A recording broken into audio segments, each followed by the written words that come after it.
This is Robbie Eagles. This is the loosest in Australian wrestling, Adam Brooks. Hi, this is Mimic. This is 5-time the world's heavyweight champion, the Scrap Daddy himself, Scrap Iron Adam Pierce. This is Brian Alvarez, and you are listening to Wrestle Radio Australia. Welcome to the show, folks. My name is Josh Armour, and thanks very much for downloading Wrestle Radio Australia. This is our first episode. Oh, yeah!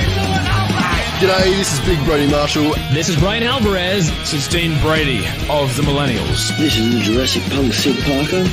How many of you guys have heard the term kayfabe? Hello, doggers. This is Jay Hunter from OSW Review. This is Matt Grim Basso.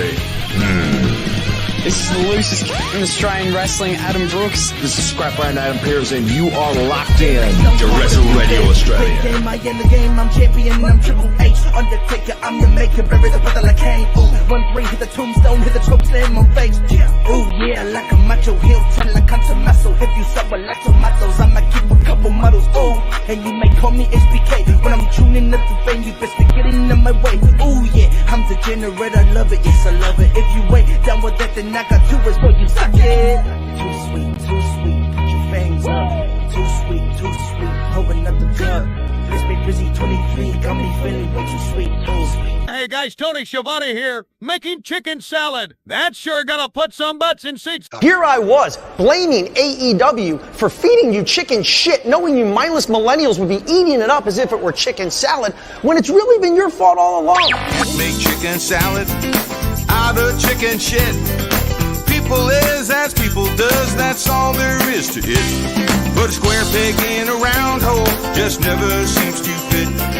This is Bianca Belair. Hey, this is Kevin Owens. Hey, it's Seth freaking Rollins. It is the man, Becky Lynch. It's Rhea Ripley here, and you're listening to Wrestle Radio Australia. Hello and welcome to Making Chicken Salad, the Wrestle Radio Australia show where we talk about everything going on around the world of wrestling. I am your host, Lachlan Albert, and I am joined, as always, by Making Chicken Salad XL host 1, Todd Eastman. Todd, how you doing, mate? I'm good, my friend. I'm good. How are you? I'm doing well, and I'm joined by the far superior host 2, Jeff Setti. Jeff, how you doing, mate? I'm superior. Todd did not like that intro. This is fucking bullshit. It's either Todd or the Iron Sheik. Come on, let's hear it. Well, apparently night 2 was better. That was what I was riffing on. So that's what happens there sometimes. Look, it has been a massive weekend of wrestling. Obviously, it has been WrestleMania 40 weekend, just stacked from start to finish, both within and outside of the WWE. So we're going to get into it very soon without much ado. Before we do, I want to quickly shout out that if you want to be part of the conversation, the place to do it is at twitch.tv/Wrestle Radio Australia, or you can jump on over to the Facebook and leave a comment on the live video there, where we're also broadcasting. We're also live on YouTube, where you can get involved in the conversation. The best place to do it is the Twitch, though, twitch.tv/Wrestle Radio Australia. That's where the best content comes through. WrestleMania, huge show. There were a ton of other shows on the weekend, but I feel like we've got to get cracking into the big stuff, right? Yeah. So I'll run through the whole card, but just before we do, thoughts on WrestleMania 40. Jeff, let's start with you. I thought it was very good. I thought it was a very good 2 nights. Actually, no. I thought it was a brilliant 1 night that they stretched over 2 with 3 or 4 matches that were complete and utter filler. But we'll come to those as we go to individuals. Those who are saying it was the best WrestleMania ever, I think there's a little bit of recency bias there. Certainly, it was very good. Nothing was absolute. Well, there was one or 2 matches where I was like, yeah, that's a Raw match. What you got there is a Raw match. You ain't got a WrestleMania match, baby. So I think it was one great night, stretched over 2. It was good, though. Mr. Eastman, your thoughts? Yeah, I pretty much echo the thoughts that Jeff said. It was like, the thing too is if you've got a lot of the roster is massive, you don't want everyone to miss out. They had to throw the Andre the thing is, they had to throw the Andre the Giant Battle Royal on the SmackDown just to get more people into that show. So I mean, it's a good problem to have, but it's better than say having 8-9 matches on one night. Oh yeah. I would rather this than that, because then you can pick and choose if you want to see what matches nowadays with it. And it's not like you're paying for because if you've got a subscription service like a KO or a Binge or something, you're not paying for the specific show as such. So you can pick and choose what matches you want to watch out of them, I guess, is what I mean. Absolutely. I'm going to run through the results of both nights just because I know that we do have a couple of listeners who don't actually keep up with watching the wrestling. They keep up with it through this podcast. So I'll give all the results. Well, I was going to say, why don't you do night one? We talk about night one, then do night two, and we'll talk about night two. Because otherwise we'll get lost in what we're doing. Sounds That's good. A great idea. The results from night one are the Women's World Champion Rhea Ripley defending her title against Becky Lynch, the six-pack ladder match challenge, splitting the Undisputed Tag Team titles, with the SmackDown Tag titles going to A-Town Down Under, the team of Grayson Waller and Austin Theory, and the the Raw titles going to Awesome Truth, The Miz and R-Truth. That's defeating the Judgment Day, DIY, the New Day, and New Catch Republic. There was a tag team match where Rey Mysterio and Andrade beat Santos Escobar and Dominic Mysterio. Jey Uso defeated Jimmy Uso in a battle of the twins. A 6-woman tag match had Jade Cargill, Bianca Belair, and Naomi come out over Damage Control in the form of Asuka, Kairi Sane, and Dakota Kai. The new Intercontinental Champion is Sami Zayn, defeating Gunther, and The Rock and Roman Reigns defeated Cody Rhodes and Seth Rollins to make the main event of Night 2, Bloodline Rules. Now, this was, I think, consensus is the weaker night of the two nights. My feeling is that a lot of the filler that would normally be on a longer WrestleMania was in the middle of this card, right? Yeah. Rey Mysterio and Andrade versus Santos Escobar and Dominic Mysterio. Fun match. Had a lot of people and a lot of chaos and some star power in it. Not a kind of very much a WrestleMania style match, but not the kind of matches people are tuning into WrestleMania for. Jey and Jimmy Uso, we will go into a little bit on the quality of it, because there's been some talk about that, right? Like the 6-woman tag match, I think was a great showing of Jade, but again, not the kind of match that gets people really hyped. Whereas once we get to night 2, a lot more of it is the really hard-hitting action. Let's start talking match by match, opening up with the Women's World Championship match, Rhea Ripley defeating Becky Lynch. Obviously, I say every time we talk about her, we are biased towards Rhea here on the podcast. Obviously, Todd knows Rhea. An Aussie, we're always biased towards the Aussies, RC Dub original. But she's just bloody undeniable, isn't she? She's so good. And I think Becky played her part perfectly. This was a fantastic opener. Rhea has talked about having a panic attack for a couple of hours before this match. Would not know it from the match that was put on here. Thought the motionless in white entrance was fantastic. Rhea, once again, breaking the curse of being played to the ring at WrestleMania. Alex Fireheart in the chat says, did not see Rhea retaining coming, to be honest. Pleasantly surprised. I think this is just exactly how you open a WrestleMania. Todd? Yeah. Big shout out to 13 for singing Rhea to the ring. It was great. No. It's a Queensland wrestling joke for those that don't know. Yeah, look, this was a really, really good match. It was a very strong opener, considering they only went for, I think it was like 12 or 17 minutes. I think it was 17 minutes, sorry. That was only went 17 minutes, so they really packed a lot into that time. That electric chair over the top rope and then keeping her in the electric chair position, that was insane. Nuts. I can't believe that they pulled that off, to be honest with you. If it was me if it was me booking the show, and this is probably why I don't book massive shows like this, I probably would have put the ladder match before it, just because that would have been for me like a full-on fucking opener, like a crazy bullshit opener. But this was amazing, and like, why wouldn't you put someone like Rhea, who's one of the most over acts on the card, opening up the show.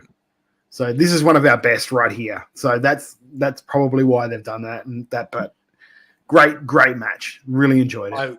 I'll comment on the time there, Todd. Just over 17 minutes for this one. Yeah. The ladder match also went just longer than this, like 10 seconds longer. And then the only other match longer was the main event, which clocked in at 44 and a half minutes. Yeah, that went a while. That one went. Jeff, what did you think of the Women's World Title match here? Firstly, as soon as it was the opener, you kind of got that feeling that they were going towards the heel rather than the face because, it had been placed later. One thing of note that I didn't mention earlier, it was a very face-heavy weekend, like really face-heavy. I thought this was excellent.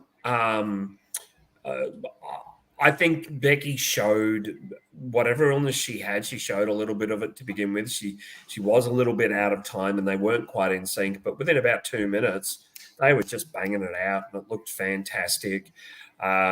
Considering they not worked one-on-one a lot, they had great chemistry. As you mentioned, that electric chair spot was just beautiful, just unique and lovely. I'd never seen anything like it before. That one actually made me go, holy shit, when it happened. And they're both so good. There was no way this was going to be a disappointment. And the crowd were hot throughout for this match particularly. I really liked it. I thought this was a lovely match and a great opener and thrilled that Rhea's kept the belt and, they're moving towards interesting things. I've noticed they've started doing storylines for the next few months in Raw today. Clearly Trips is sort of thinking about where he can take things before things are happening. But I really enjoyed this match. I thought this was the second best match of the night. Yeah. That's saying something, right? Would I agree? Yes, I would agree. I'll think we agree on the best. Yes. After this, we had the Raw Tag Team titles and SmackDown Tag Team titles on the line in a ladder match with the titles suspended separately above the ring, which meant that A-Town Down Under could retrieve the SmackDown titles early in the match before Awesome Truth managed to pick up the Raw Tag titles late into the match. This one had some insane ladder spots, just disgusting moves. DIY doing a DX tribute after R-Truth thinks they're DX, so they played into that. Regeneration X. Regeneration X, that's right. I thought that, I guess my only criticism of this match was that I feel like some of the tag teams didn't get to show just how much they can do. But that might have just been lost in the chaos, right? I feel like New Catch Republic really didn't shine as much as they could have. There were a couple of little spots, but for a team that good to barely see them, you know what I mean? That's what it felt like to me, at least. Jeff, what did you think of this ladder match? And because I haven't talked about it yet, what do you think of the results of A-Town Down Under and Awesome Truth as our new tag champs? It was very much like a Chinese meal. You watch it and then you're hungry for a wrestling match immediately afterwards. As it's a cliche, regarding Chinese meal. And there's just the weather. Updating everyone, it is 23 degrees Celsius currently in Brisbane. Dickhead. Thank you very much, weather in Brisbane.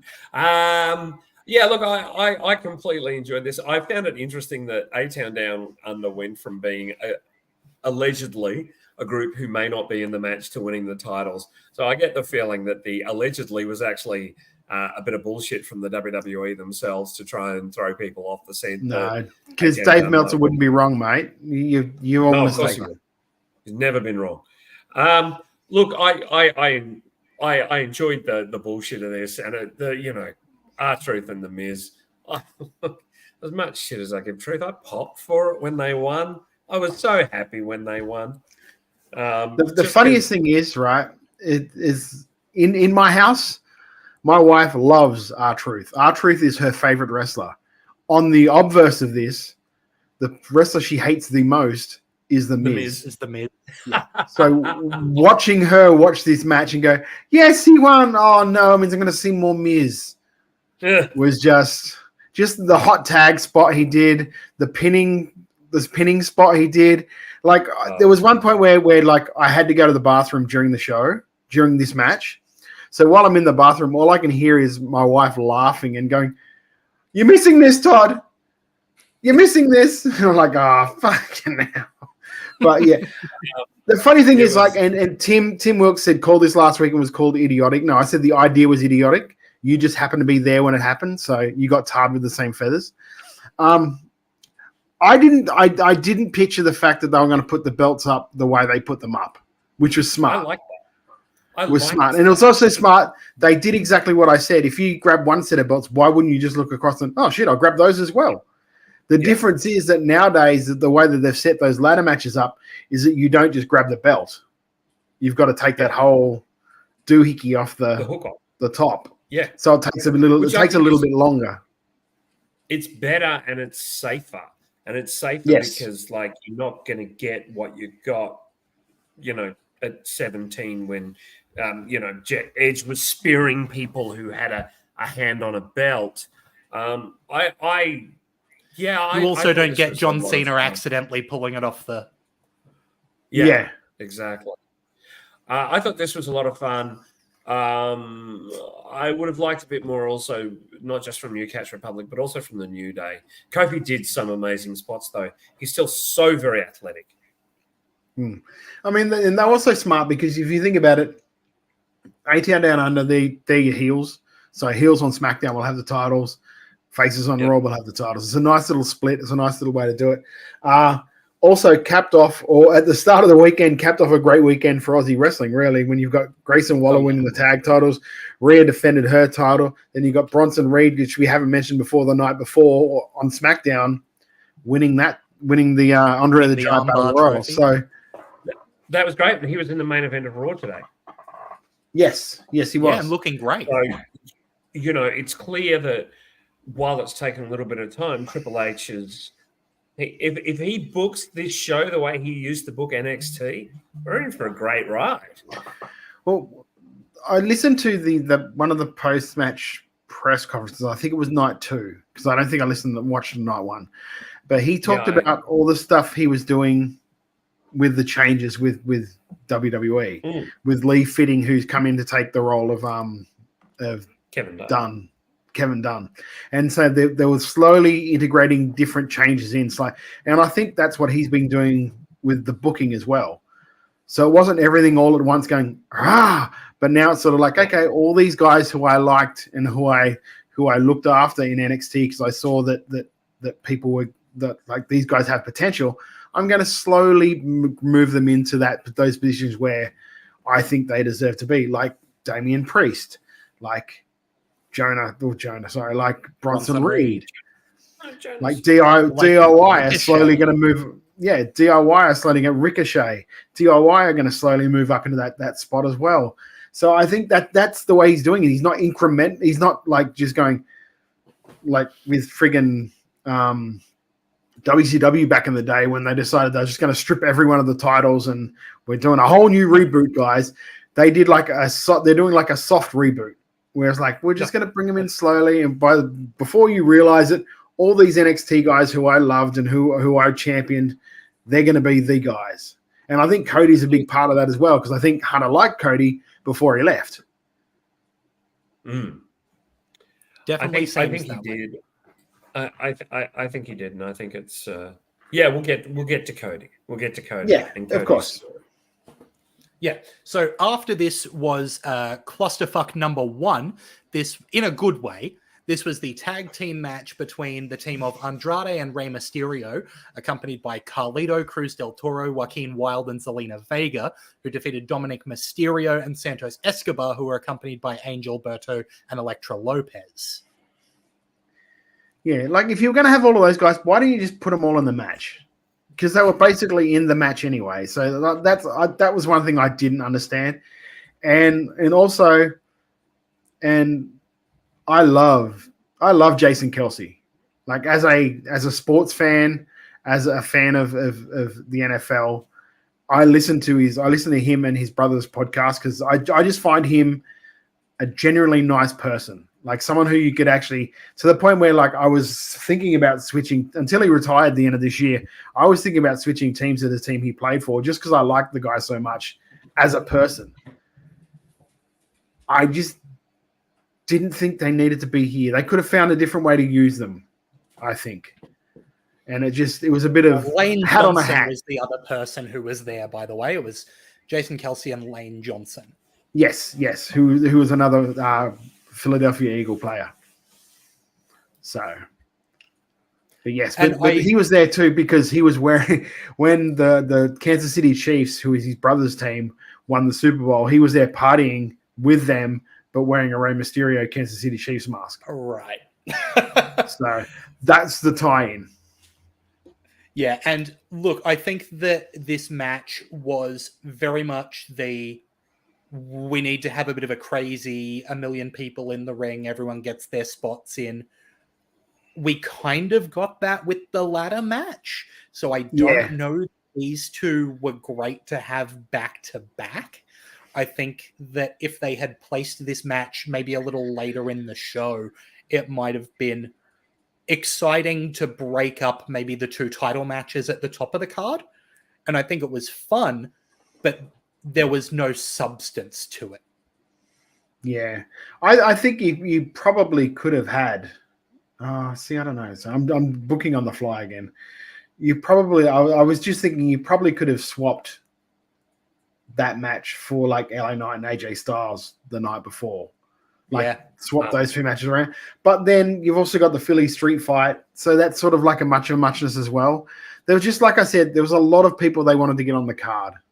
And I think that's where this match maybe suffered from. Just go, we need to get all these guys on the card.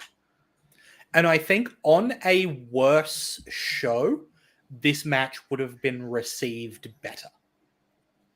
Well, I think if it wasn't following like the ultimate of clusterfucks in a good way, like you said, like ultimate of car crashes, to have like a small bingle afterwards, didn't really fit.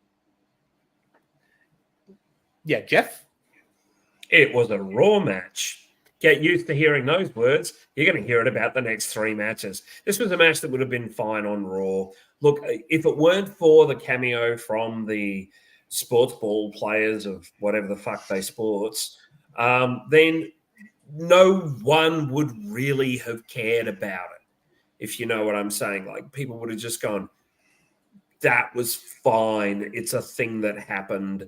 Let's move on. And that's honestly, and I am so disappointed that Ray now has 2 wins over Dominic. From a storyline perspective, that completely lessens Dominic's impact. And I know he doesn't need to win, but it just would have been nice because they might do a third next year. And it would have been nice if it was 1-on-1. And then Dominic could go, I want you next year. If you lose, you retire.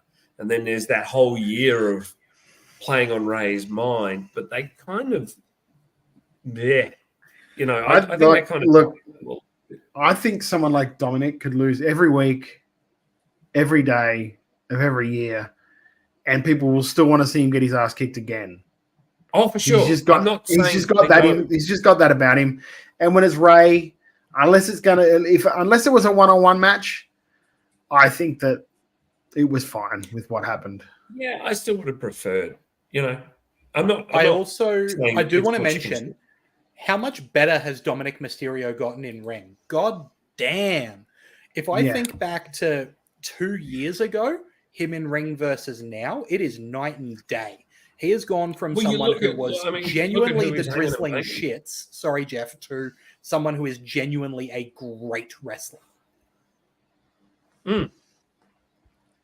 Yeah, I think what Jeff was about to say was like, if you're hanging around with the guys he's hanging around with, you're gonna pick up some stuff. That's pretty much what you were going to say, Jeff.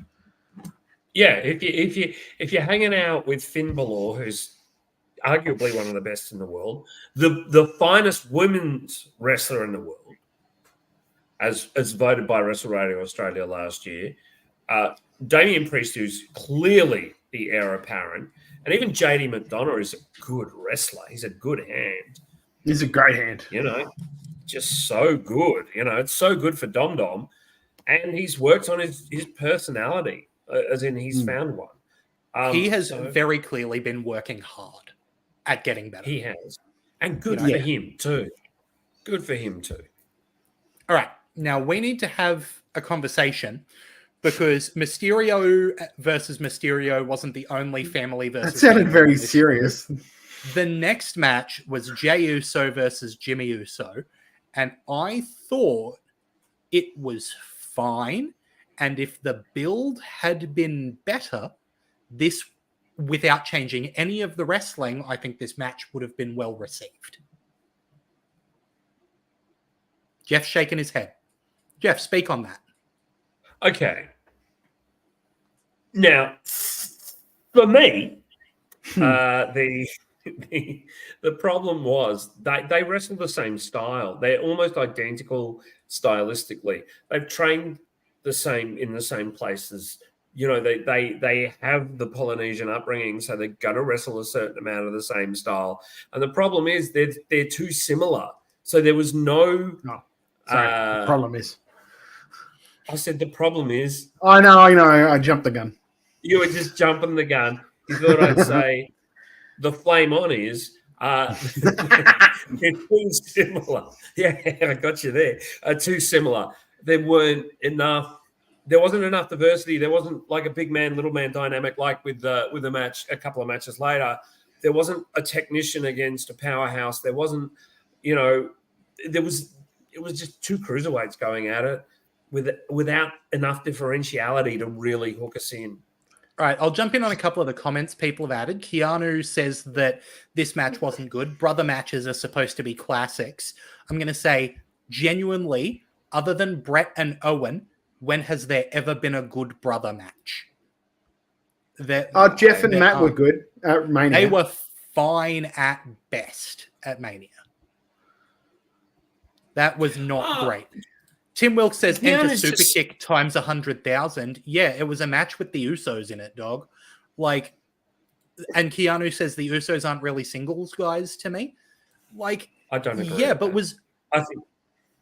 I think that they're better as a tag than as singles guys, but I don't think that makes them bad singles guys. And I don't think that this match was in any way surprising, I guess, with what they did. Because if you look at their move sets, if you think about what you put together when you've got these two guys, other than the announce table spot, which I predicted, I don't know what else goes into this match, right? And clearly there was enough announce table stuff across these two shows that they didn't need that. Here's how I put it, Lachlan. When you get two magnets, you've got to have an antithesis of polarity, otherwise it doesn't connect. They were north and north. There was no north and south. It was a north and north. For wrestling fans, they push away from each other. Thank you very much. So they push away from each other and they don't click, they don't gel, they don't dance well together. It's a shame. It's a real shame. I did like their spot the night following, though. I thought their spot the night following was a bit of a... I hate to break this to y'all, but I called it at the Rumble. Yeah, I think you did. They just the problem is that them, and this is the biggest thing that made me that surprises me about that, because the whole bloodline storyline, I thought that Jay and Jimmy were probably two of the best quote unquote actors in all of their promo spots. Every promo spot, every big spot coming to an end of something. When Jimmy or Jay left their emotions, their emoting was just fucking amazing to the point where it had you feeling. Whereas in this match, it was like, where was that feeling? Mm-hmm. Like there was no feeling. And the way it was planned was just like, I think if you put this match in front of that crowd, that's almost an AEW match in front of a WWE crowd, and the crowd didn't like it. And it was hard too, because the crowd were freezing their balls off. That's why they were that was a big reason why they were so quiet on night one, is because it was like It was 12 degrees at the start of the night and getting colder as the night went on.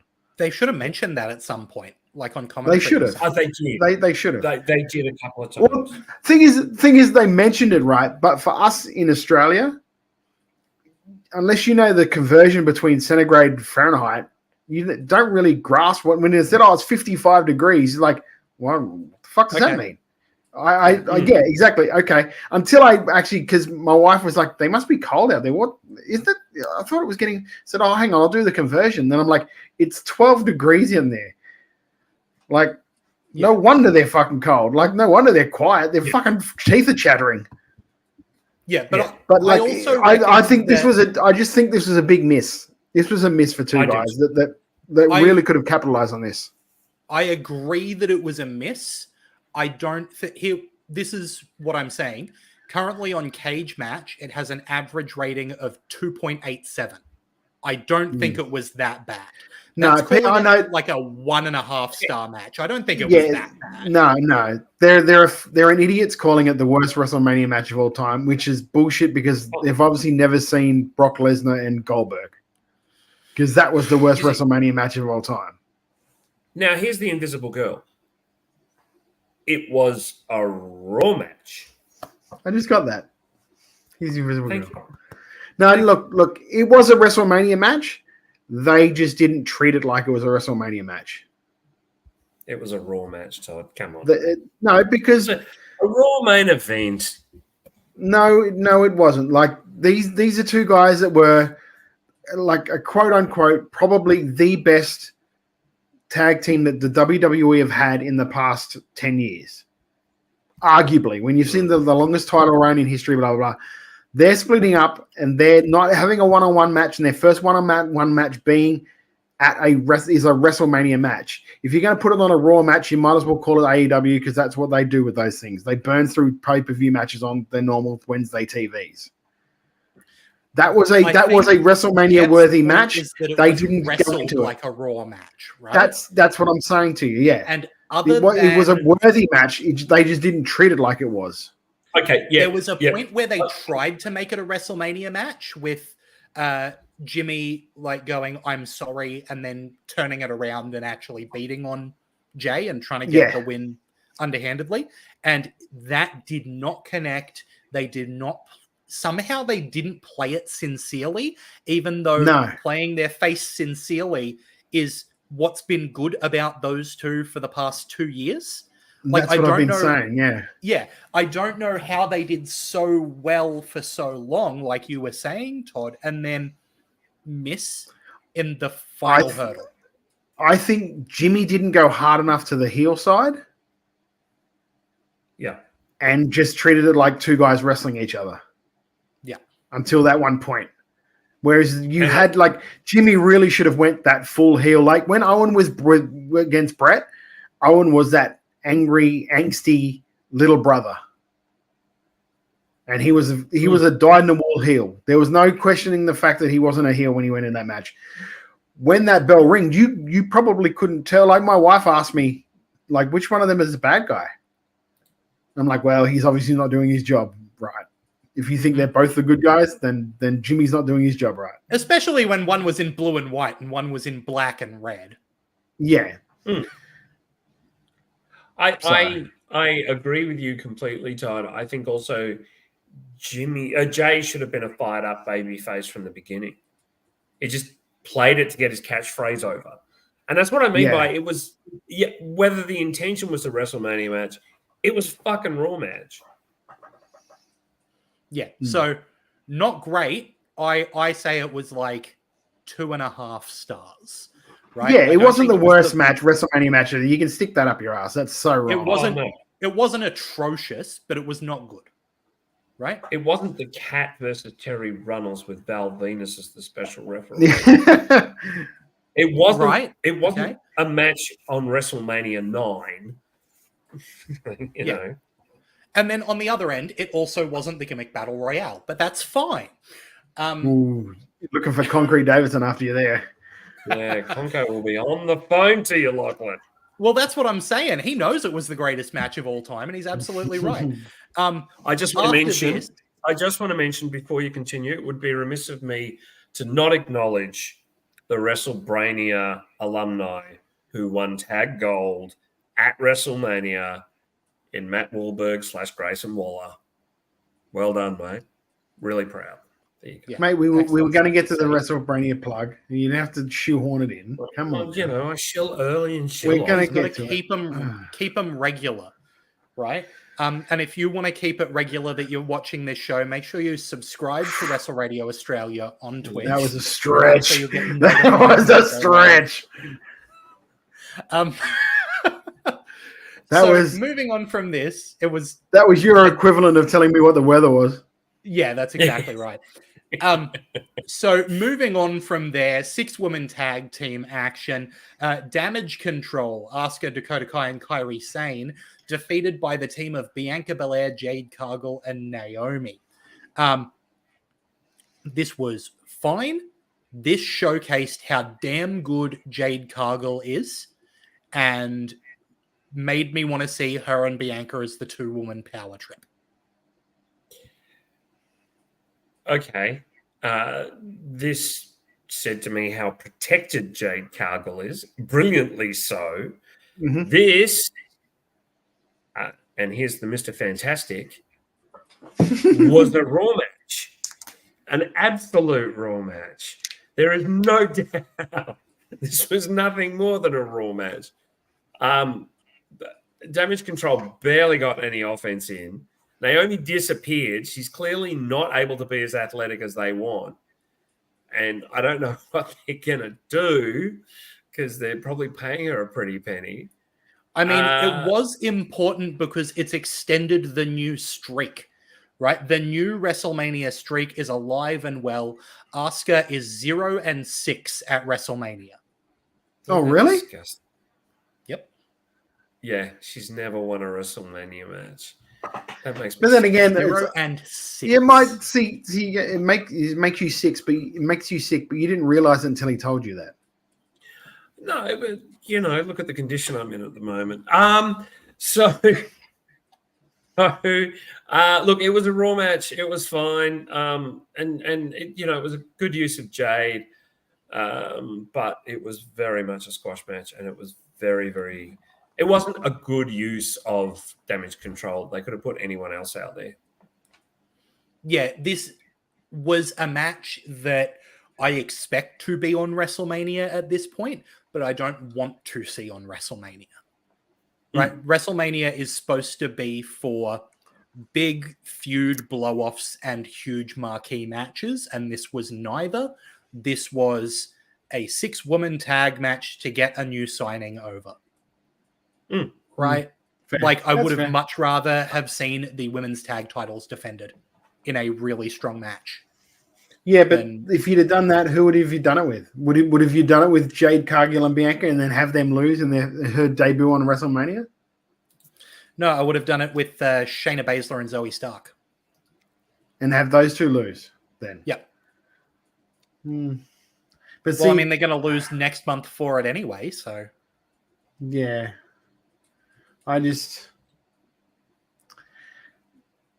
Then what do you do with Bianca on Wrestle? You have to have Bianca Belair on WrestleMania. So what do you do with her? Have her be the host of WrestleMania. Like, I get what you're saying. But you can't do that. You just can't do that with Bianca. You sure, then especially let's have Bianca if she's Naomi. injured. If she's injured, then you can do it. You can't do it when she's like clear to go and good. You have to put her into a match. I get that, and Alex Fireheart says if you're going to lose, Mania isn't a bad card to lose on. Yeah, Cameron but like says if you one-on-one put with Cargill over, I definitely disagree because there's so much money in that match that you don't do it Yeah. without building it for ages. And And you want also- Jade protected at this point. Yeah, you've got to protect Jade. Look, I think it was fine as a Mania match, but here's the beast. It was a Raw match. Yes, I'm moving on to X-Men. It was a Raw match. That's all it was. All right. Speaking of beasts, Gunther's Intercontinental title reign has been unbelievable, lasting over a year.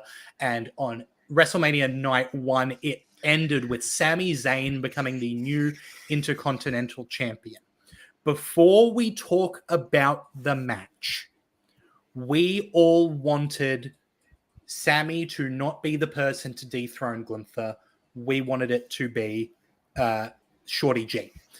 With Chad Gable not being in a match at WrestleMania, and we'll talk about Raw later, but it's been set up that he is the next challenger to Sami Zayn on Raw in Sami's hometown, which seems like we're setting him up for a heel turn that none of us want. So that is bad. I want to know what we thought of the match in itself, right? If you were just watching WrestleMania Night, you've got no attachment to Chad Gable. What did you think of this Intercontinental title match? You want me to go first? Yeah, you go Jeff, first. take it away. Because I have the whole thing. So, like in isolation, and it's very difficult to extract the fact that you remember a few years ago when Daniel Bryan was getting over with the Yes chance, and they kind of pivoted to the Big Show. And everyone went, no, don't fucking pivot to the Big Show. So within a couple of months, they had to pivot back. Like they even had they basically that's exactly what they've done here. They transferred this even down to the family stuff. They transferred it. I didn't like that. That puts a really bitter taste in my mouth. I don't know if Todd's going to say the same thing. So I did not like Sami winning in that context. But the match in ring was undeniably very, very good. But with the wrong person. Yeah, the match was fine. The problem I had with it is that I couldn't get into it for the first 5 minutes because I was still so very pissed about the way that they'd done this. To the point, like I even put into our chat, our private chat, like Sami is literally just like single white female Chad Gable here. He took his whole storyline and went, oh, you got a crying daughter? Fine, I've got a son. Oh, a son? Oh, I'll make sure the son's fine. Do you know what I mean? The whole argument, somebody was just like, oh, it's the Rocky story. I said, yeah, it's the Rocky story. Sami's fucking Apollo. He wasn't Rocky. Chad Gable was Rocky. And this whole thing is awesome. Awesome that Sami won it. Sami didn't need it. Sami doesn't need it. Sami, A, doesn't need the Intercontinental title at the moment. B, he doesn't need to be the one to have beaten that streak because he'd already had. Like, if you wanted to go real, like, shooty type with this fucking thing, when Sami was like, you don't think I could have done this? Gable could have broke out, hey, dude, you main evented WrestleMania last year. You had your spot. You did that with your best friend. This is my time. This is my chance to do something here. And you just want to swan in and steal it. That's my personal feelings is that's what put me offside about it. Because that's where I came from. My point of view was like, dude, he had his year last year. Last year was his year. And that was an amazing moment. And everyone fucking loved that moment. Everyone loved that tag team match, that finish. And it was amazing. Gable could have had that sort of thing this year. But no, they went to a guy that was already made. Like Sami's made. They could have made someone else. And this is where I think they missed it. It was a great match. It was fine. And it was like, but my viewing of the match was shaded by my feelings going into this match, if that makes sense. Yeah. I definitely understand what you guys are saying. And I fully agree with it that it should have been Gable. And all three of us have been saying that for months. And I still thought there was a chance that going into this match, I went, oh, Gunther beats Sami, challenges Gable for night 2. I was still sure it was going to happen. And the fact that they didn't is really disappointing. But at the same time, I got a massive soft spot for Sami Zayn. When I got back into wrestling in the lead up to SummerSlam 2013, right? It was right as Sammy was really picking up steam to become NXT champion. And so it was that story and the Yes movement were my reintroduction to wrestling and me going, oh, this is still really good. And so Sammy is one of those guys who will always be really special to me. So there was a part of me who was able to turn off the Gable brain and go, fuck yeah, I do want Sami Zayn to win. And from that perspective, this match was near perfect, right? Yeah, here's the Shadow Cat. No matter you nearly said it, so nearly said it. No matter what you do now, no one calls her Shadow Cat, Jeff. That's Kitty, and you know it. Go on. Why are you? No, but that's not relevant right now. It's always relevant. You guys can explain this to the listeners or not. But it didn't. The whole impetus behind this WrestleMania was completing a story, and it feels like they absolutely completed one story brilliantly, or ended the chapter on one story. The other one they've left hanging, and I'm not going to be satisfied with the end if they do turn Gable heel next week, which it does look likely. It so very feels like that he's turning next week. I feel that Sammy winning here with this exact storyline, this exact moment to moment, was an apology to Sammy for not having him beat Roman by playing out exactly the match he should have had against Roman to win the heavyweight title. Right? You know what, though? An opponent who life, is almost life sucks, Sammy. Life sucks, Sammy. You got to have the main event with your best friend and win the world tag team titles. That's your fucking apology. Like, I'm sorry, but that's like... I agree, but this match was fucking excellent is the point that I'm making, right? Yeah, I'm reading too far into it, but I always look too far into it. I think you're reading too much into it. Yeah, don't I always? But I think the shot, the camera shot that came through the curtain behind Sammy was masterful. Seeing him with his family, and then he walks through and sees Gable, and then he walks through and Owens is behind the curtain, and then he comes out and you see the crowd. Did a bloody brilliant job of both making you see things from the perspective of Sammy and feel totally overwhelmed by what he's about to do, because you got to see the scope of that crowd from his perspective after seeing a couple of people. I think it was brilliantly done. It speaks to the level of production that we're seeing at the moment. And I think the match was paced, planned, move perfect. The top turnbuckle brainbuster had me jump out of my skin, because that move always sends me to outer space. This match rocked. I wish it was Gable, but this match rocked. Do you know what I love, though? There was some fucking idiots on Twitter calling it a botch. Yeah, and he got community noted. Oh, I loved it. I absolutely loved it. Yeah. Can I just mention Slug Racing says, love this show. It's got me so much more interested in local wrestling. Great stuff, guys. Thank you so much. That's lovely. We are, of course, talking about WrestleMania tonight, though, Slug Racing.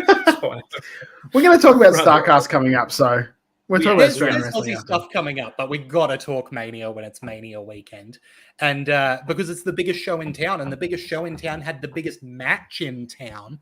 Night one's main event was the biggest tag team match in WrestleMania history, apparently, with Roman Reigns and The Rock taking on Cody Rhodes and Seth Rollins. This one, the main story here, The Rock being a member of the TKO board, meant that he was able to boss the referee around, make sure that the Bloodline got to do basically whatever they want, and as a result, win the match, making the main event of Night 2 Bloodline Rules. This match was good, but went for 44 and a half minutes. Yeah, it was a bloated match. bloated in every sense of the word, and I would have rather they, kept an eye on the clock more and maybe made it 30 minutes. Trim 15 They off. they probably had to pace it like that just for The Rock, though. Yeah, I think he looked in great shape. He looked like he was moving and breathing fairly well. Yeah, he did. But like, and it's hard to explain this, but like, in shape and then in wrestling cardio shape are two very different things. Yes, like they're two very, very. As someone who's been on the outside of the ring and then had to jump in the ring, it is a very different beast. And it's. Let me be clear. He is in real life shape unbelievably. I'm saying he looked like he was in okay wrestling shape. Yeah, right. I know that. Maybe I know that main there's a event story. WrestleMania shape. Yeah, the story that came out is that he'd been training with Gallus for the last couple of months coming into this match. So, as in he was in the NXT stable Gallus. Yes, that's right. The Coffee Brothers and Wolfgang. Wolfgang, yeah. Wolfgang. If you're gonna train Wolf with Dog. anyone, The Wolf Dogs are the tag team, Todd. But I thought it was fine. I thought it was too long, straight up. But everything The Rock has done since he's come back from WWE has been overtime. So I didn't expect the match to be any different. And he doesn't mind having a swear. That's for sure. He sure doesn't. He's got a bit of a potty mouth for someone who He really does. It was to the point where my wife was just like, I've never heard him talk like this. I'm like, why aren't you sounding so shocked? I'm like, you need to watch Ballers. I thought the match was good and could have been half the time, and I would have thought it was good. In fact, I would have thought it was better. Yeah, it was a nice match. It was a nice match, and The Rock is so crisp, even when he's not in the best ring shape, he's still so crisp. As this Nicole in Nicolette chat Mitchell. saying that she loves swearing Rock. What does she know? If this match was literally half the length, it still would have been 5 minutes longer than the second longest match on the card. Can I just pull Todd up here on something? Please do not insult our audience, Mr. Eastman. We love our audience, and we're going to give them every member of our props they audience. deserve. If this Nicole Mitchell, and I'm sorry I called you Nicolette by mistake, if she says she loves swearing Rock, she fucking loves swearing Rock. Yeah, but she can't even spell her name properly. Everyone knows Nicole's not spelled that way. Anyway, moving on. Todd clearly hates this Nick woman. I don't know what's wrong with him. Yeah, well, I don't get it. I don't get it. Like, honestly, like if I wasn't already married, I'd probably date someone like Nicole. Right. There you go. Sure. I think this match. And now you're trying to crack onto the poor woman. Leave it alone, Todd.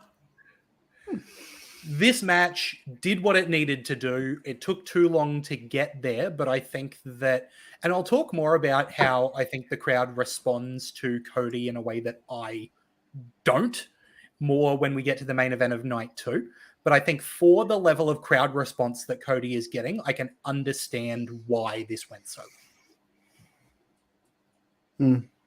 It was just like he took a beating. Like if you saw him on night 2, his ribs were visibly bruised in that main event in night 2. The one thing I little bit of a problem with or an issue with is that they didn't. I think they could have went a little bit harder with the whole Mama Road stuff, like brought her into it a little bit more. Like he was yelling at her and he was doing a whip. They never really. If he'd have dragged Cody over to her and then whipped him in front of Cody, whipped her in front of the mum, that would have been like chef's kiss for me.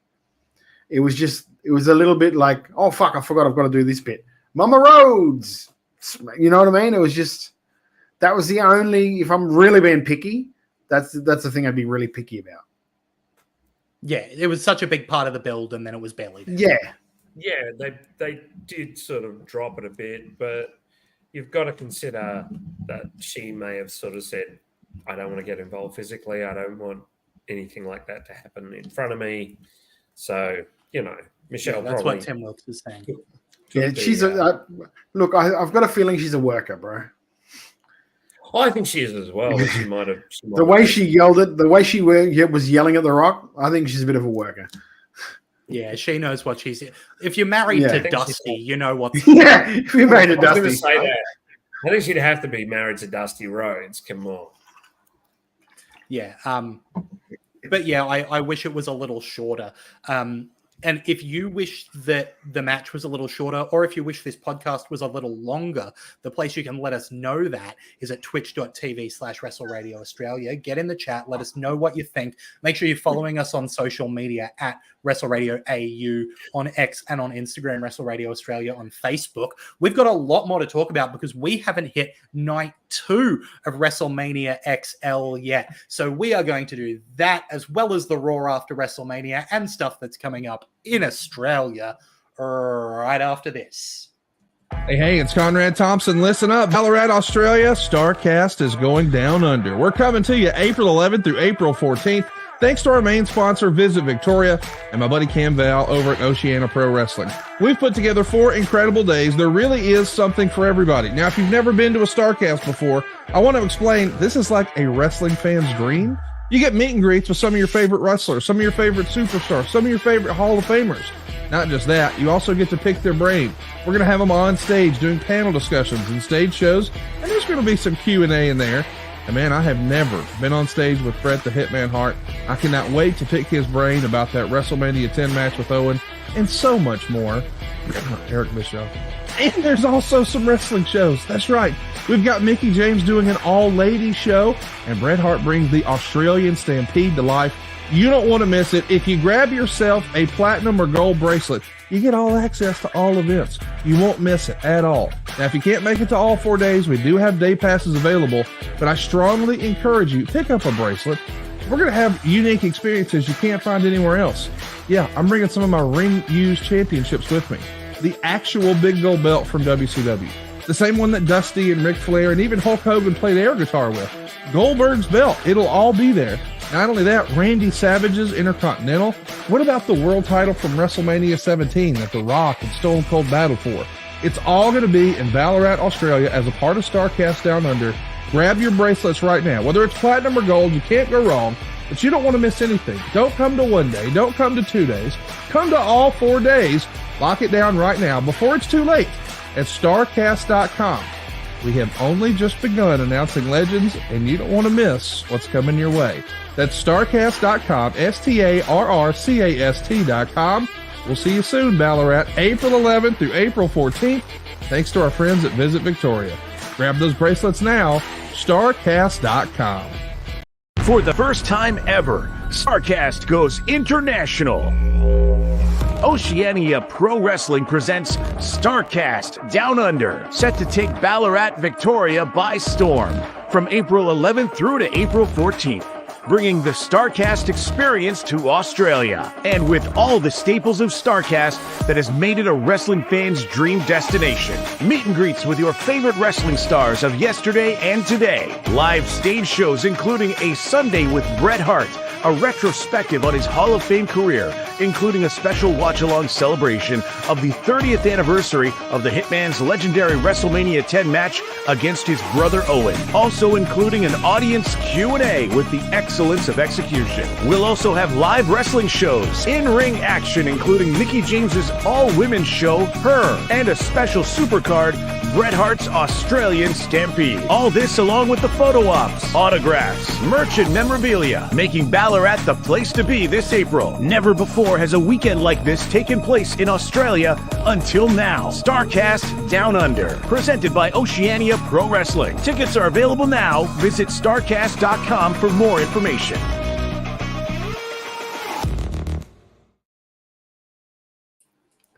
I tell you, I'm getting better at mixing these ads. I'm getting so much better at mixing those ads. Yeah, appropriate volume.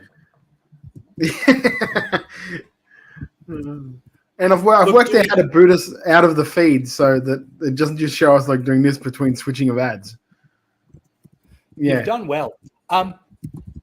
Do we have anything to chat about, or we got a lot to cover? Do we want to just jump back in, boys? I think we just jump back. And let's face it, last episode, they got a good 40 minutes of us not being in the show.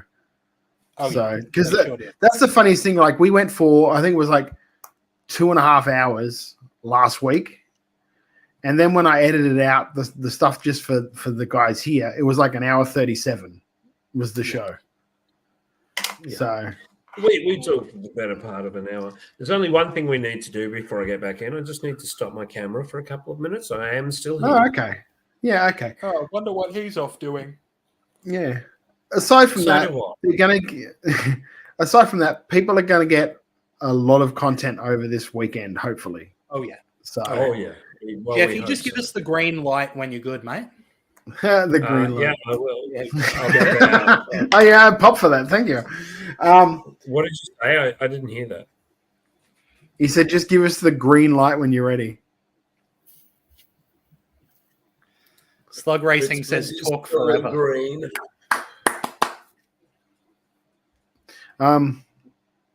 He's hanging out with so we're gonna. That's something like. Well, I suppose we can talk about it now because we're not going to cover it on the show. What did you think of the Hall of Fame? I loved Bull Nakano, to no one's surprise. I thought that, great. And her speech when she said, "If reincarnation's real, I want to be Bull Nakano again." I thought that just kicked ass. I thought that was such a good line. Heyman was superb. Yeah. Right. I don't know why they didn't close with Paul. They should have closed with him. I told you why. TV time. Yeah, let's face it. You can tell Thunderbolt to go shorter. You don't want to tell Paul to go shorter. Yeah. You let Paul talk for however long he wants, and then you tell Bull how long she's got, and she will take that time. Yeah. You go like I had no issues with Paul going first. The only issue I had is that maybe they should have had someone big, like they should have had two bigger names to bookend the show. I really enjoyed Heyman's speech. It was lovely, very heartfelt, very much Paul Heyman the person, as opposed to Paul Heyman the manager. I got really worried. I got really worried during the week because I watched a interview he was doing on the Rich Eisen show, and Rich was asking him about the speech, and he was like, "Oh, I don't really know until I get there that day what's going to be. Maybe I'll just do something depending what the crowd's like. If the crowd feels it, it might just end up being like a promo for the night for WrestleMania." And like in my head, I'm like, "Oh, please don't do that. No, I want it to be something genuine." Do you know what I mean? And I think that was brilliant. I thought what he did was really good. And for someone that's like my sort of local wrestling career is strangely a lot like his in a very, very minute version of that. But we both had like the same sort of thing, like manager, like booker. It's that's for me. I empathize a lot with what he said. There was a lot of stuff he said when I was. The difference is, I Todd, get that you pay your workers, right? Well, no, the difference is that I never actually bought anything. I just work for other people. Never committed to paying anyone. No, I'm the one that doesn't get paid, brother. I was just going to say, yeah, Jeff. I really like the line he said where he goes, "Hey, Stephanie, you married the wrong Paul." That actually really made me laugh. I mean, I'm sure he said that to him, Paul. Just quietly, looking like a snack too, Steph. Looking. Hey. Firstly, you're married. Secondly, you come onto this random woman who jumps in the chat to drop a comment. I mean, what's up with you? Huh?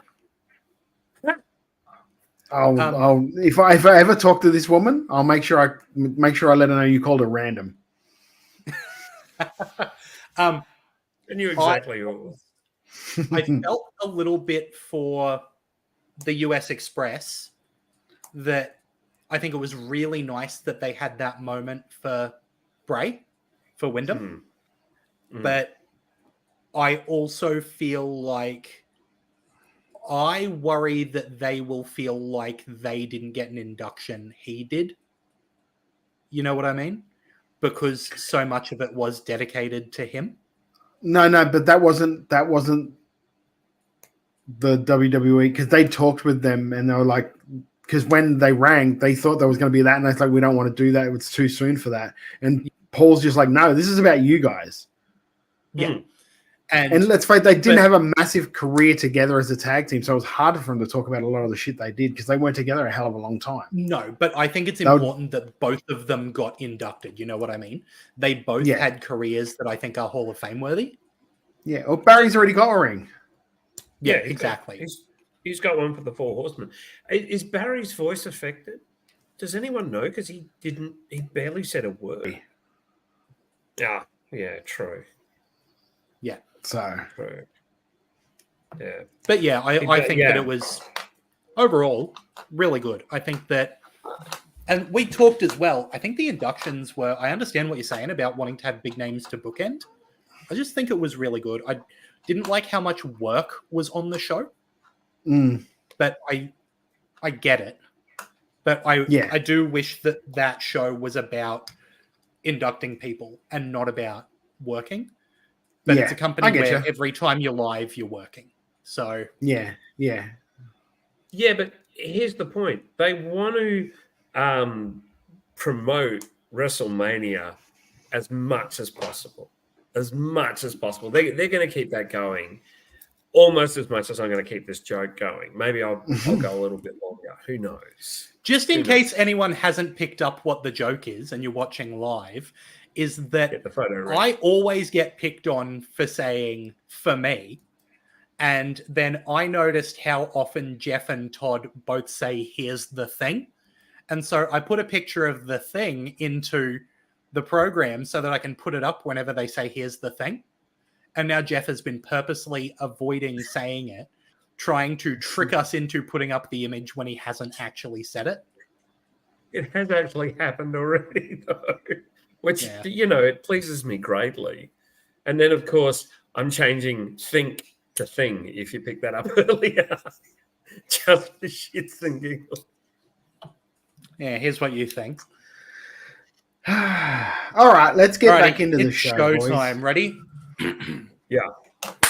Welcome back to Making Chicken Salad, the Wrestle Radio Australia show where we talk about everything going on around the world of wrestling, and that includes WrestleMania Sunday. Night 2 of WrestleMania 40 was stacked, including 2 World Heavyweight Championship title changes. The first one happening when Drew McIntyre defeated Seth Rollins for the World Heavyweight Championship.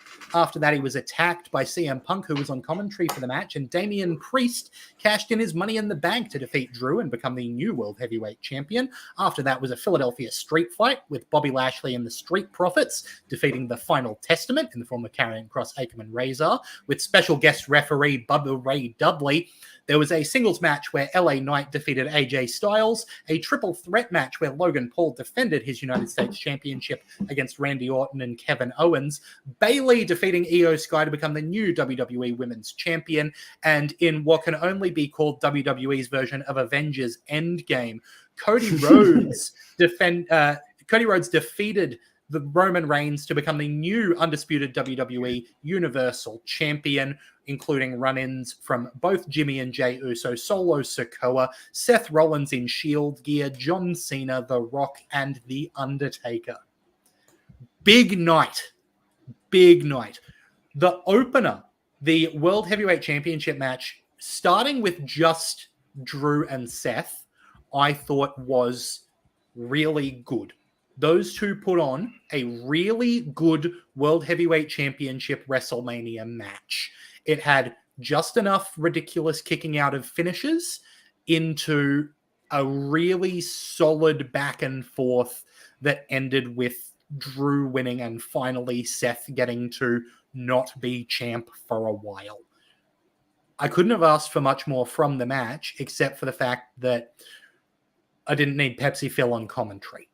I think he's good on commentary, but he hasn't been in this company for a while, and so it was distracting to hear him trying to get this future program over before this program had ended.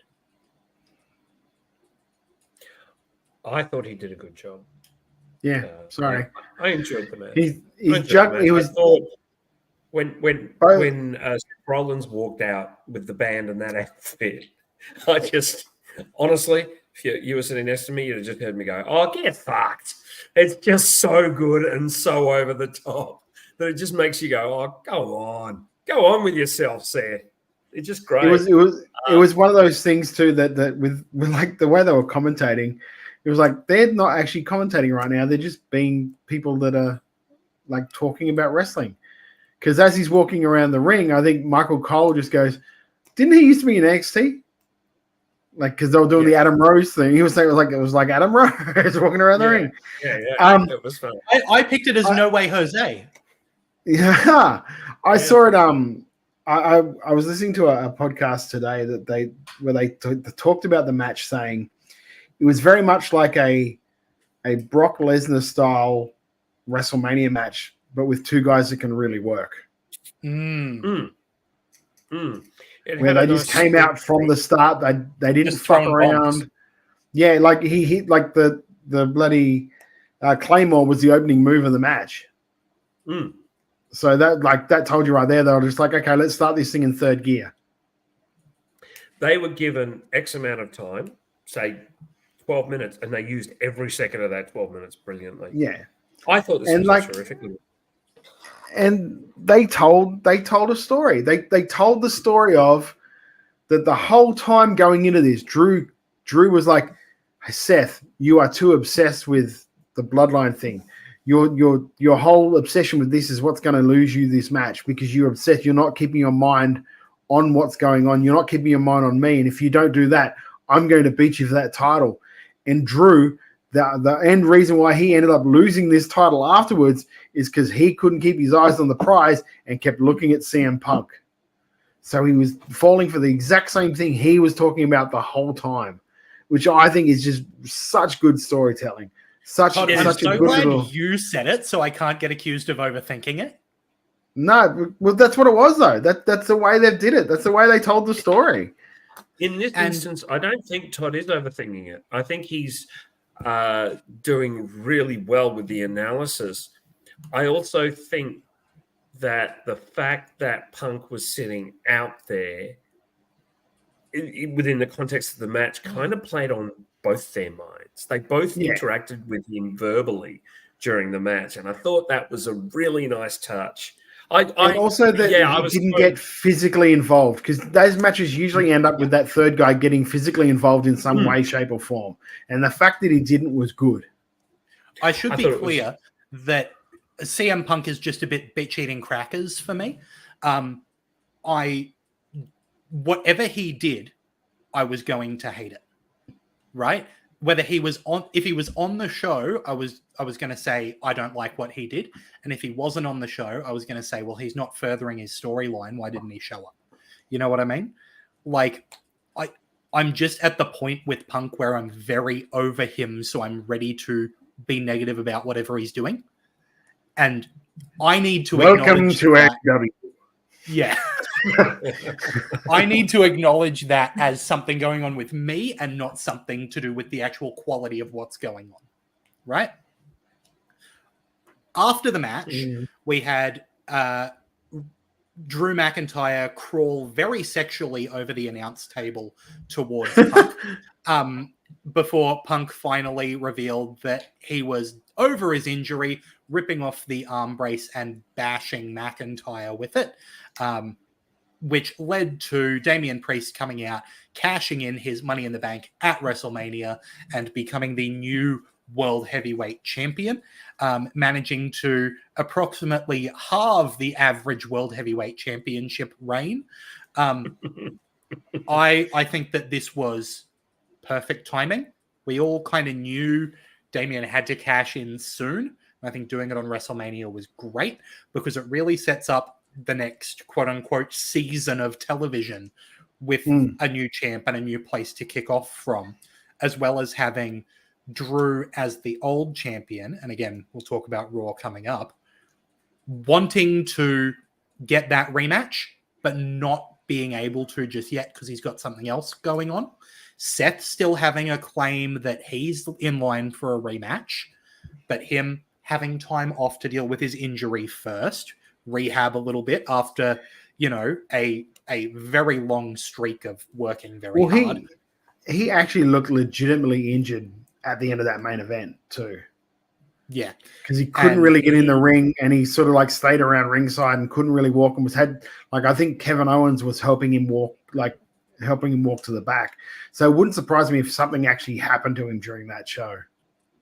It'd make sense. It also explains why they very much minimized his interactions in the final match. Yeah. Seth probably insisted on going out.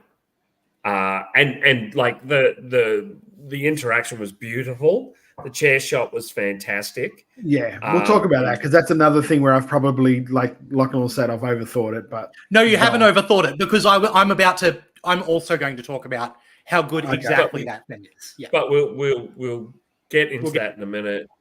But I feel that he definitely did the right thing, and I hope he's okay and can be repaired and put back together with blue tack and bubblegum. Yeah, I'm really happy to see Damien as heavyweight champ as well. Just genuinely, I think he's great. As I've mentioned before, I was a big fan of his as Punishment Martinez back in Ring of Honor, so it's thrilling to see him step up and also he's another guy that's a Hunter NXT guy, a Trips guy, yeah. Yeah. Keanu Reviews says Priest versus Drew versus Punk at the Hydro in Scotland is how I'd go. I wonder if you want Drew in a more straightforward winning situation than a triple threat where there's a lot going on.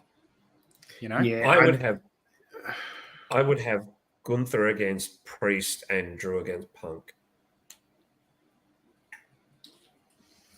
See, I don't know if I'd do that either. Like, the problem is that you would have, like, ideally you'd want Drew to go over. So you want somebody to stand in between Drew getting to CM Punk first. Because let's face it, you know Punk's going to go over in the end.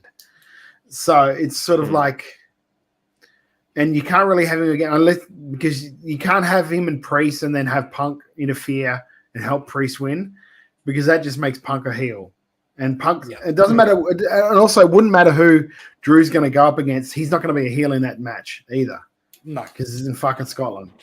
So you need either a dyed-in-the-wool heel to take on like Drew, or you need a really, really strong babyface. And all I can think is that maybe it'd be someone like, after today's thing, Jey Uso. With somebody else taking on Priest somehow. But yeah, it's him against Bronson Reed for #1 contendership. That's another way they go. Or you could go Bronson and Priest and him against somebody else.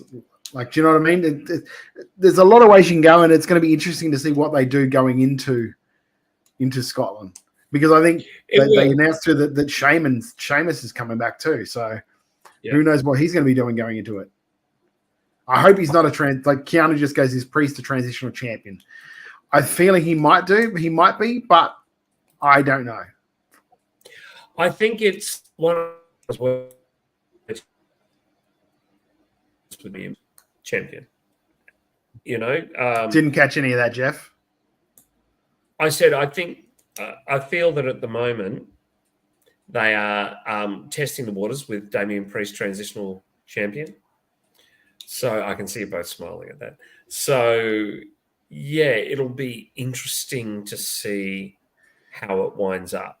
Because I think that for now, he's the champion to see the audience reaction and see the build and see what he can do. Yeah, because there was no real natural challenger for him straight away. That's what I got from Raw. That's why they did what they did on Raw. So, but we'll see progressing through the next couple of weeks what they'll do with him. But I also think there are a lot of people who are believable challengers, right? And that makes it very interesting where there isn't an immediate story that has to be told, but there's a lot of potential stories to be told, especially with the draft coming up.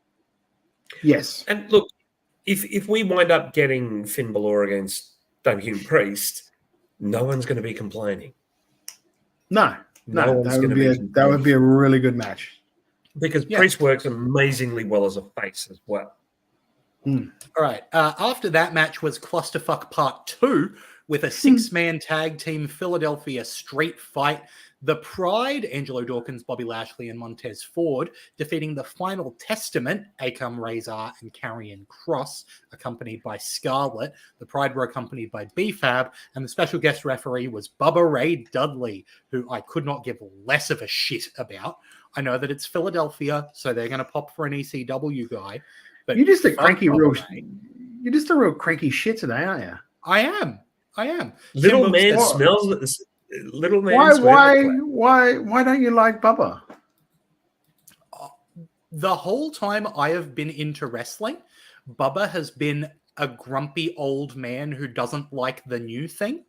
Like, that's kind of the only thing I've known him as. And I understand from going back and watching old stuff, like, I get how important the Dudley Boys were, but I was never in a position to be a fan of the Dudley Boys, right? When they returned, they were the old Attitude Era guys who I felt were taking young guys' spots, or they were in Aces and Eights, or Bubba was podcasting and saying inappropriate things. Like, I've just never had a chance to feel good about the Dudleys. So I don't like Bubba. Sorry, I thought Jeff was going with something, but... Here's the rogue. It was a Raw match with Bubba Ray Dudley as referee. Heyo. That's it. That's all you can say. It was fine. They got Bubba in there to do the, Dawkins get the table spot. That was fine. But what was funny was one of the table breakage. You need an ECW guy to be on WrestleMania, right? So I totally get that. And I think that Montez Ford has the best frog splash in wrestling. And I'm very happy to see it anytime it happens. And him launching himself over the ring post into the barricade was great. Most of these people I absolutely don't need to see on a WrestleMania card. Since I saw Karrion Kross doing a Jesse the Body impersonation, if you haven't seen it, hunt it down. It is great. It is so accurate and so funny. I actually kind of, I've developed a bit of a soft spot for the guy. I always had a soft spot for him because he was in Lucha Underground. I don't think they're. See, we all have issues. Yeah. I don't think they're really using him properly, though. I think if they let him be him, it's much like, if they'd have let Malenko be Malenko, they'd have found the incredible wit that the guy has. So yeah, but there are some guys that are just like that. Like, they're great backstage, but when you get them out in front of a crowd, they're not good. Like Brad Armstrong, where apparently was a fucking entertained as hell guy backstage. Yeah. Milquetoast babyface when he went in the crowd. It's just some guys just can't convert that when they walk out in front of a crowd. It makes me reimagine, like really reanalyze our friendship, Lachlan, when you say that you don't like him because he's grumpy and likes old wrestling. I'm just saying. Well, what can I say? That's fine. I'll tell you something I feel about Karrion Sleep with one eye open this weekend, brother. I'm just saying. Hey. No killing Lachlan in my house, Todd. Pillowcase filled with a bar of soap. It does wonders, I hear. I don't have soap in my house, Todd. Boys, that doesn't surprise me. Time. Wrestling talk. You're a wrestling fan. Karrion Kross walking out with Scarlett gives me Mark Mero flashbacks. Right? Right? Is that just me? Of you see this guy who you're like, it is just you, but It is I totally you. get It's the just you. potential. Shut up, but Lachlan. instead, there's It's this just you. absolutely beautiful woman next to you that I'm much more interested in looking at. It's you. It's just you. It's you. Because Cross can work. Cross is. Oh, you didn't like Johnny B. Bad? No.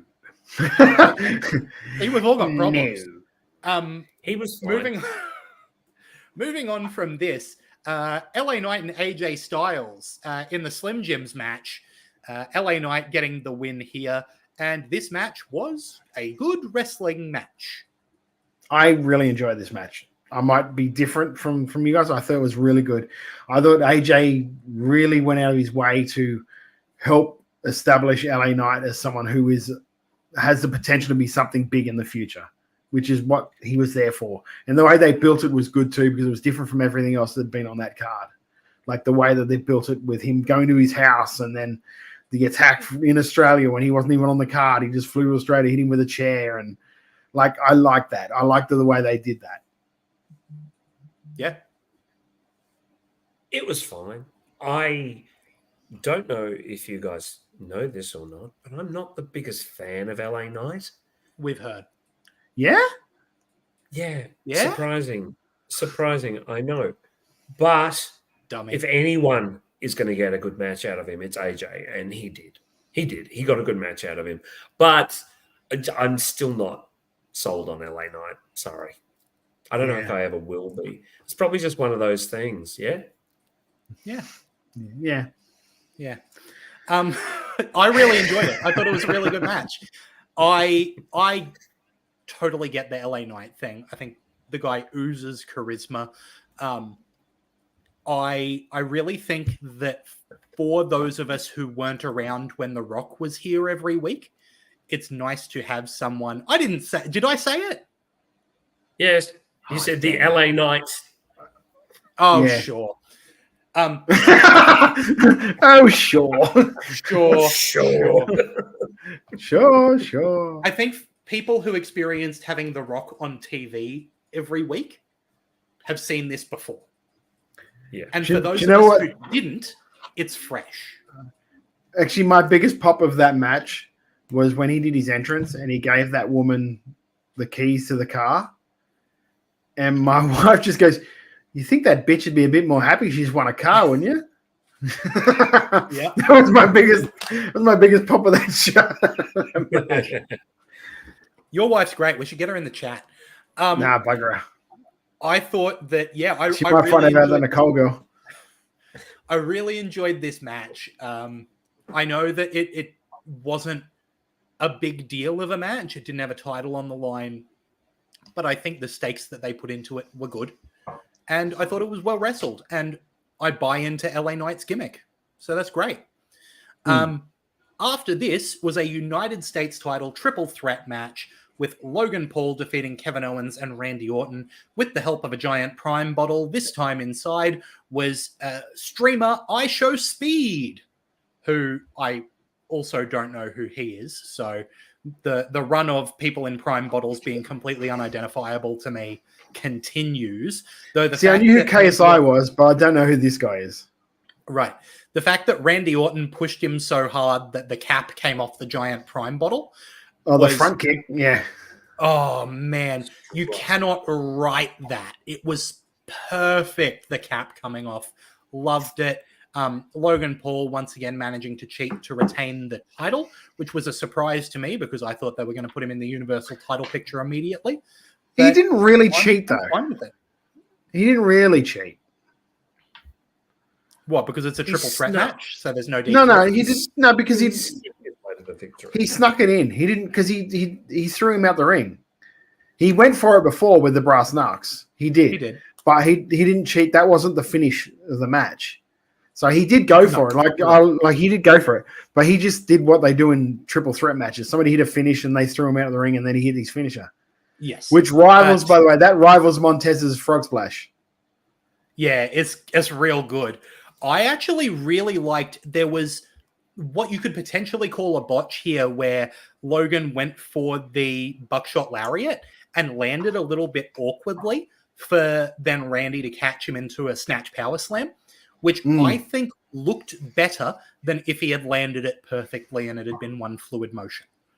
Because it made it look like Randy capitalized on half a second's hesitation, which looked amazing. I thought this match was great. Also, the pop-up powerbomb into the RKO was fucking great too. Oh, beautiful, wasn't it? Such good stuff. Yeah, and like if you didn't pop just for the entrance of bloody Kevin backing up with his scooter, with his golf cart, and I just love the fact that you could see Logan, like you could see Randy going, "Slow down, fuck!" Going down. And also, if you looked at Kevin's shirt, the Kevin shirt was like mocking. It was mocking the Elimination Chamber, but then also like putting over Randy's like he's cool. Yeah. Like Randy's had like he's cool, and then like a devil. Every WrestleMania shirt of Kevin's is great. Oh, they're brilliant. I really liked that when they both went for the pin for the first time. The crowd really got into that moment because the two of them played it so well. This was sports entertainment, but in such a fun way. I thought this was a fun match. I had fun watching this. And it was really, in the scope of the weekend, it was the one that was fun. It was the one that was silly. It didn't matter which of the three of them won. Let's be honest. No, Logan Paul's there was a point.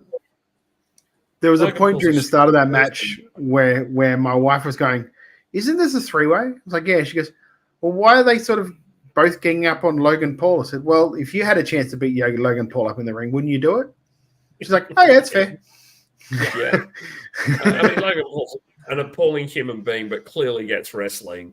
I was just very entertained by this throughout. No, I think Logan Paul was a dumb kid who's learned from his mistake. And now he's... I've also reached a point with Logan Paul where I've started to go, with things that we have found out about wrestlers in the past, I am going to try to stop holding against him what he did as a content creator thrust into fame at a very young age. I think that is like mentally hard for people to deal with. And the result was that he didn't have the social experiences that are normally required for people to make great choices. And so he made bad choices. They were just very public, right? I graffitied the F-word on a sign when I was in year 6. I regret that. He also made bad choices and owned up to them. Yeah. So which is very different to someone who's... What was that? As much as I'm always going to have a little bit of the ick for him. Of course he owned up to the choices. He's in the public eye. He's got no choice. That's the thing about being a content creator, as they say.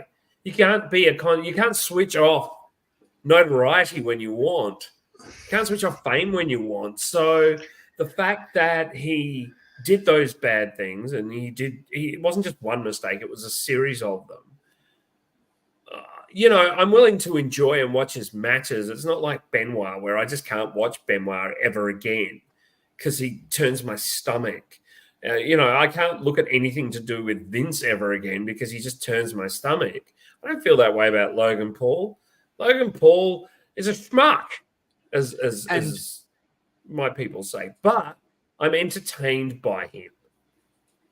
I had real hate for Logan Paul previously, and I've realized that I don't think he is a worse person than Randy Orton. And I think if you rewind and look at the men at the same age, I think he was consistently better than Randy Orton at whatever age you look at them both at, right? I think if you look at shit in your bag, treat women like crap Randy Orton versus made some dumb choices for content Logan Paul, I'm going to give Logan the edge there. Have you ever watched the Randy Orton special that was on? I think it was recently. No, I haven't. The bio. It was a very interesting watch.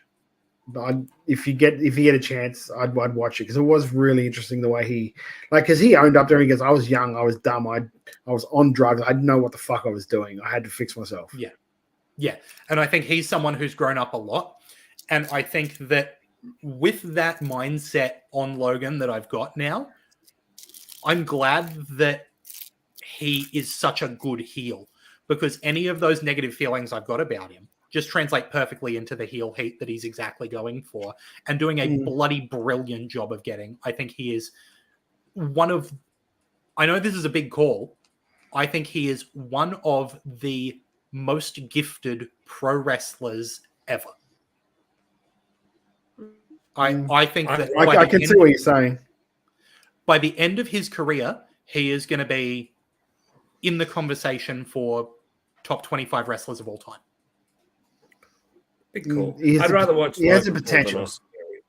There you go. I'd rather watch Logan Paul than Austin Aries.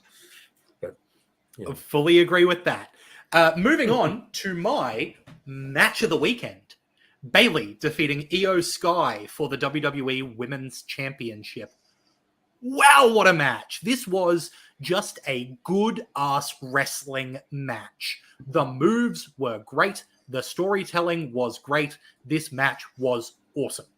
Loved it. I think it's possibly the best match I've seen of Io Sky in WWE. Yeah. By probably a country mile. Because I wasn't a massive fan of her going into this. But then what a good fucking match. And I think Lachlan is frozen. Oh, no, he's back. Just unfrozen. No, there we frozen. Go. He was. Say it with me, everybody. This was a really good match. I loved it. I loved it from go to woe. Io was so good. That reversal out of the rose plant was beautiful. Absolutely beautiful. They both look better as a result of the match than they do going in. That is why, and I agree with you completely, Lachlan, it is my match of the weekend. This was fan-fucking-tastic. It's Bayley's best match since the series against Sasha several years ago, and I think she's going to be an interesting and really good champion, so that gets a tick from me. But I also think that Io is not going to... Io will definitely have another run with that belt, and it will be a brilliant run. As a babyface, I'd say. She is so talented and so good, and the crowd love her. Tim Wilkes saying Bayley's entrance was awesome. No, it was shit. So my one blotch on this match, I think, was Bayley's entrance. Clearly, this was a backup plan, because it sounds like, from what Bayley was saying on Twitter, that she was going to have Hayley Williams from Paramore, but there was a last-minute scheduling conflict and it couldn't happen, so they pulled out the Egyptian-themed entrance, which, to me, there you go, got the catchphrase in. I believe I said to you boys on chat, it just looked like that would have been the boys in Ring of Honor carrying in, the peacock gear. Yeah, but here's the gambit. She didn't even have her wings lined up. They weren't symmetrical. No. Yeah, that threw me for the entire entrance. I was like, for God's sake, love, fix your fucking wings. I was yelling at the TV because she didn't even have I'm just gonna say this. Fuck, you guys are picky. Yes, we it are. Was the match was fucking good. The match was fucking... No. She never... There wasn't at any point where she didn't forget to sell her knee, which I think is fucking amazing. I thought that was, again, that was chef's kiss. That was so fucking good. To the point where even my wife was like, watching it like a fucking hawk too, because she knows it's annoying. Like watching wrestling with me is rubbing off on her, because every now and then I go, she'll just go, why isn't he selling his arm anymore? I'm like, all right, you need to stop watching wrestling. But it was so very good. It was like just a great fucking match. Some of Io's reversals, some of it was so very good. It was right up. It was a different. There's matches of the weekend for me, and that was I don't have a standout. This is the match of the weekend for me. But that was one of the matches of the weekend. I have there's like a core like 3 really good matches I thought for the weekend that I loved, and that was one of them. Like Rhea and Becky's was one the night before, and that's another one. Like 2 out of the 3, because I love this main event just because of the way that they structured it and the way that it told the story it told. But overall for the weekend, I think that was one of my favorite matches for sure. She kept selling the knee at the press conference, walking in and walking out. She was limping. So kept selling it. Just phenomenal. And also put EO over in her press conference. Just brilliant. All right, moving on to the main event of the weekend and the main event of the last 10 years, it seems. Cody Rhodes managed to win the undisputed WWE Universal Championship, dethroning Roman Reigns' historic reign with the title. This came after interference by Jimmy Uso, which was counteracted by Jey Uso with a spear off the ramp through tables, followed by interference with Solo Sikoa, which was cancelled out by John Cena making an appearance. Then The Rock tried to interfere but was chokeslammed by The Undertaker, followed by Cody Rhodes finally getting that pinfall and becoming the new champion. Todd. Well, the biggest rumor out of this was the Undertaker spot was supposed to be Stone Cold spot, and they couldn't work it out for some reason. So, like, think of that as you will. But I think this tied in so many things for the whole of the storyline through a lot of things. Like the only thing that sort of was a little hinky was the Rock and Undertaker, but it got the pass because that's a former Attitude Era guys. The Jimmy and Jay stuff that sort of tied up their Jimmy and Jay stuff. The Solo Sikoa thing, and then John Cena, who it looked like Solo would have ended John's career the last time they faced each other. That was that little comeback, which I really enjoyed. Again, The Rock swearing like a fucking sailor as he walked down to the ring to do that sort of thing. And then John Cena looking like he's seen a ghost, but like, dude, you knew he was backstage. I don't know why he's so shocked he's coming out right now. And then like the way they did The Undertaker was smart too, because they didn't have him walk down to the fucking ring. No, he just came from a garage sale. Did you see what he was wearing? He looked like that's what he wears now. Sale. No, he was bloody shilling his podcast, brother. Yeah, of course he was. I wouldn't have wanted to see him in the hat and makeup. It would have looked shit. No, I didn't want to see him in the hat and makeup, but I did want to see him in like even American Badass gear would have been fine. But here's my takeaway from the match. Yeah, not a gripe. Going into this, when Seth and Cody had been setting up, talking about like he needs to help Seth, he needs to help Cody, he needs to go, I will be your shield to help you fight thing. And at the end of the day, what distracted Roman from hitting Cody with the chair was getting his comeuppance on Seth for turning on him all those years ago as the shield. He literally was his shield to help Cody win the title. That, my friends, is fucking brilliant. I loved it. Absolutely loved it. I don't think Seth could have done any more because I think his body is that broken down. It was a very safe chair shot. Had good noise, but it was safe. Roman made sure it was pretty safe for his friend. Yeah, but it was I also agree. exactly the same chair shot from the turn on the Shield. Yes. Yeah, it was brilliant. It was so good. It was, and I love the fact that like Cody would hit 2 crossroads, and every time he was going for that third, that's when he got interfered with until that very last one. And also the way that they patterned it after every one of those interferences, they'd pattern the finish to be the exact finish that Roman had won matches all the reign. Every reign had been something had happened. The guy would interfere. They'd get distracted. Roman would hit his finish, and that's the pin. Because that's why they bought that. That's why the crowd bought into every one of those falsies, because they'd seen it before. They're like, fucking hell, he's doing it again. It was so very well Even told. down to the, man punch Samoan Spike combo that he'd Yes. won previously with, like exact finishing sequences. I love that. I love the two, like when fucking Solo was telling her, "Come on, let's finish this." I know. And just that little, it's just so good. Such a good thing. It was a match that finished the chapter of a story, and it did it perfectly. You know, everyone played their roles really nicely. The cameos weren't overwhelming. You know, they were quick and to the point. And it was just a lovely Get it ready, Lachlan, okay? The thing is, bang. We can't pause for it. You've just got to go. I can. On. No, I can do it. I can do what I want, motherfuckers. It's my show. What? The thing is that Seth set that finish of that match up back in December, January.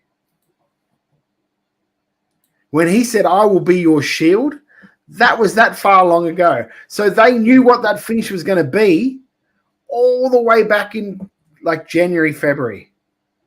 Yeah. They knew that this is how they were going to end this match, which is fucking brilliant. I also like the Raw production and the general WrestleMania production at the moment. Like people appear, you know, and I feel that over the next probably 6 months, we're going to get less ring entrance appearances and just, they're here. We saw one today at Raw, and I thought that was really well done. I'll jump in and say that the setup of this match actually went back to Royal Rumble 2022. The setup of Seth in the Shield gear is the one thing that Roman cannot maintain the facade around. If you think all the way back to that, the one time that Roman has lost his composure and lost being able to maintain focus on a match as the Tribal Chief was Royal Rumble 2022 when Seth came out wearing the Shield gear. Like, that's how long this storyline has been paid attention to. Yeah, I didn't even think about that. It was really good. Like, if you want to really deep dive,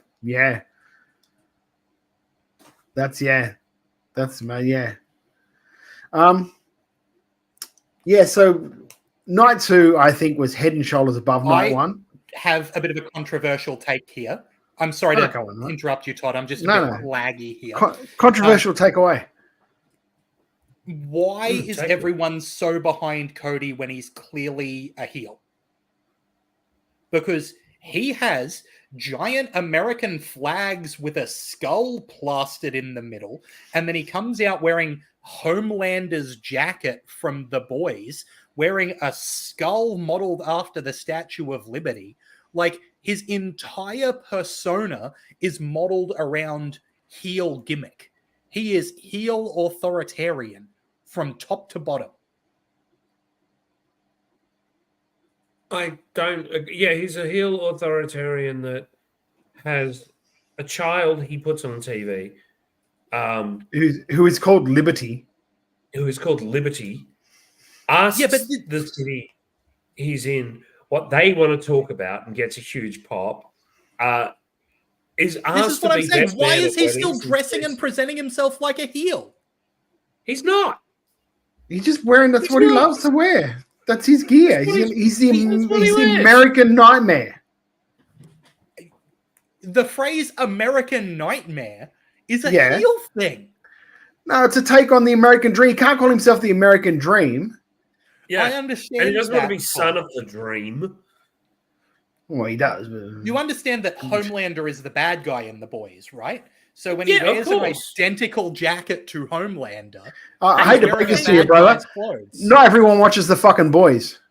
Yeah. I also hate to tell you that, wrestling fans aren't going to look into it this deep, mate. How can you not? He had a Statue of Liberty's skull on his head. It's you who's doing it. Yeah. It's quite easy not to. That's his logo too, mate. Yeah. I hate to break it to you. Look at his neck. Yeah. Yeah, I'm never going to get over that. Okay, No, I'm never going no. to get over the fact that he has the ugliest ass tattoo on his neck. Look, God, it's hot. he realizes that too. Okay, that's something he's. I don't know. Yes. Did you see the post-match press conference? This was No, I so didn't. funny. That was so This good. He was so says something. I'm going to paraphrase it because I don't actually have the full thing in my head. There was something like, "What would you say to your dad right now if you could tell me?" He goes, "Yeah, I'd say that I'm hope he's proud of me, and I'm sorry for the tattoo." Yeah. That was his two things. Alex certainly not Firehart a makes a heel. great point. He says, keep in mind, Lachlan, this is WWE. Rah, rah, America goes over well there. But it's like, is this not the same gimmick as Cesaro and Jack Swagger had? No, Where they were doing because the he's We not- the People thing? Because how often does he ever talk about America being number one? And he doesn't do He that. put his logo on the top of burnt American flags as part of his entrance. Does he okay? I'm gonna say it slower for you, just because apparently this is an issue for you. Okay. He doesn't stand in the ring and go. Doesn't stand in the ring and have everybody recite the Pledge of Allegiance. He doesn't go out there and saying that America is the best and the rest of the country, the rest of the world is shit. He doesn't overtly go out there and say he's just a dude that is, in essence, proud to be an American. He doesn't say that he hates every other fucking race or anything. His best friend's fucking Sami Zayn, for fuck's sake. Okay. If I go out into a wrestling ring wearing a Magneto costume, would you assume that I'm the face? I would assume that you've walked into the wrong place because I know you can't work. No. Thanks, Tom. That was just for Jeff. Hey, I want to see you in the ring this Saturday night now, Magneto. Yeah. Yeah, I'm not going to get over the fact that Cody consistently presents a visual aesthetic of a heel. 100%. Okay. And that's Okay, you. That's, I'm again, just going to read a comment. I think this is a you problem. Lachlan has lost his mind. It's true. I've lost my mind. I cannot understand why someone can so clearly Someone say it was model a their short trip. visual aesthetic after villains and then have the whole crowd in the palm of their hand. It's Orwellian to me. Do you remember? Do you remember when Finn Balor used to dress up like the Joker and Yeah. Venom and Yeah. was a massive baby face? No, Yeah. he wasn't. So He that- was the leader of the Bullet Club, Todd. Not in No, fucking no, when he no. was doing it in. Go on, Jeff. Well, he did it in Progress. He dressed up as the Joker and had a great match with Zack Sabre Jr., but he was the face in the match. He frequently dressed up as Venom when he was doing the Demon, even up to WWE, and he was still a face. The So- demon Demon- is different. The Demon was not Venom. The Demon was inspired by him dressing up as Venom. I'm not going to get into this. You have though. It's a heel aesthetic. You have. No, I mean, I'm not going to look get at- too far into the Finn Balor side of it. Yeah. Mysterio, there you go. Alex Firehart said even Mysterio did the Joker. That's exactly what I was about to say. Yeah, but Joker is an agent of chaos, not an agent of Oh, authoritarian evil. Oh God, Jesus Christ! I'm sorry, and look, maybe Can you it's be boarding a anti-American fucking sentiment comic book when you say creeping that? here. And could you push the I've got glass him over back there up if your you nose want and me go, to. I'm I sorry. haven't boarded him yet. Joker is an agent of chaos and not actually a villain.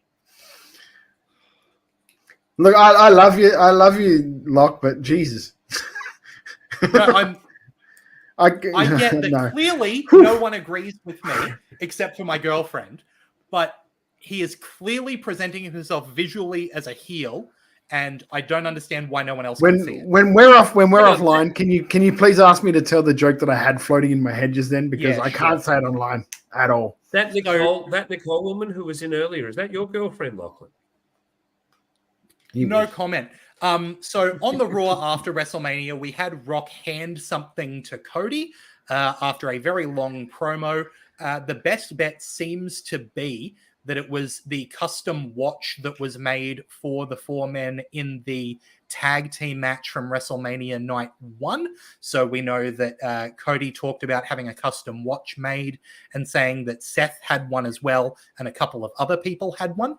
And then an exactly identical watch was spotted on Roman's wrist slightly after that. So it's not a huge leap to assume that The Rock also had one of those watches, and then not a huge leap to assume that the thing that he handed Cody may have been that watch. Do you know which one? Do you know what rumor I heard? Sure? Well, I know rumor I heard which popped me huge, and it's usually from someone who I cannot stand on Twitter. Amy Nemedy. I cannot fucking stand her. She is the worst fucking person when it comes to being a quote unquote wrestling journalist. But she made the joke. Did anyone think that maybe it was a lighter? Because she's the one that burnt down the coach the night before. Because for those of you that don't know, Cody's coach caught fire the night before WrestleMania. It was Homelander. I heard that it was just the picture of the thing. That's what I heard.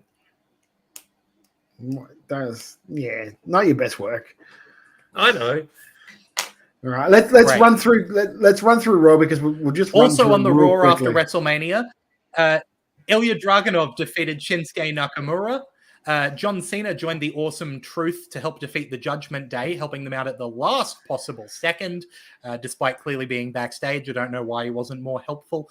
It was announced that there were 201,924 fans over the 5-show weekend, as well as it being the 17th consecutive televised sellout for this episode of Raw. They were not able to put the Titantron into the building so that they could fit more fans. Liv Morgan attacked Rhea Ripley backstage, throwing a chair at her head. Roxanne Perez made a Raw debut against Indy Hartwell. A teaser played for Sheamus. Gable versus Zayn was set for Raw in Montreal next week after Zayn and Gable defeated Imperium in tag team action. Jade Cargill made her singles debut in a squash match against Chelsea Green. And in a fatal 4-way main event, Jey Uso beat Drew McIntyre, Bronson Reed, and Ricochet to become the #1 contender for Damian Priest's World Heavyweight Championship. Lots of good stuff on this Raw After Mania. Not a hugely exciting Raw After Mania, but definitely some good quality matches. Yeah, there was nothing that was like, holy shit, but there was just some storylines you could see starting to get weaved in. So... yeah, I like unless you've got somebody else, White Rabbit style tease during ad breaks, and but that's all stuff that's very, very long term planning, I think, Tim. But yeah, like it was a decent enough Raw. Like everyone's complaining about the open, and I completely that Rock promo just goes for too long. Rock's got to learn there are times where he can just cut the crowd off and start getting into the shit. You don't have to milk every fucking thing you say for like 10 minutes, like ovation or like the crowd getting mad at you, or like there comes a time when you're like, all right, we need to move this shit along. And I just feel that he takes the piss sometimes when it comes to that.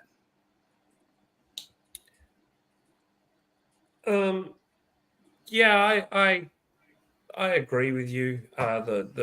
That opening was too long. They could have given another 5 minutes to Nakamura and Dragunov. But I was entertained throughout.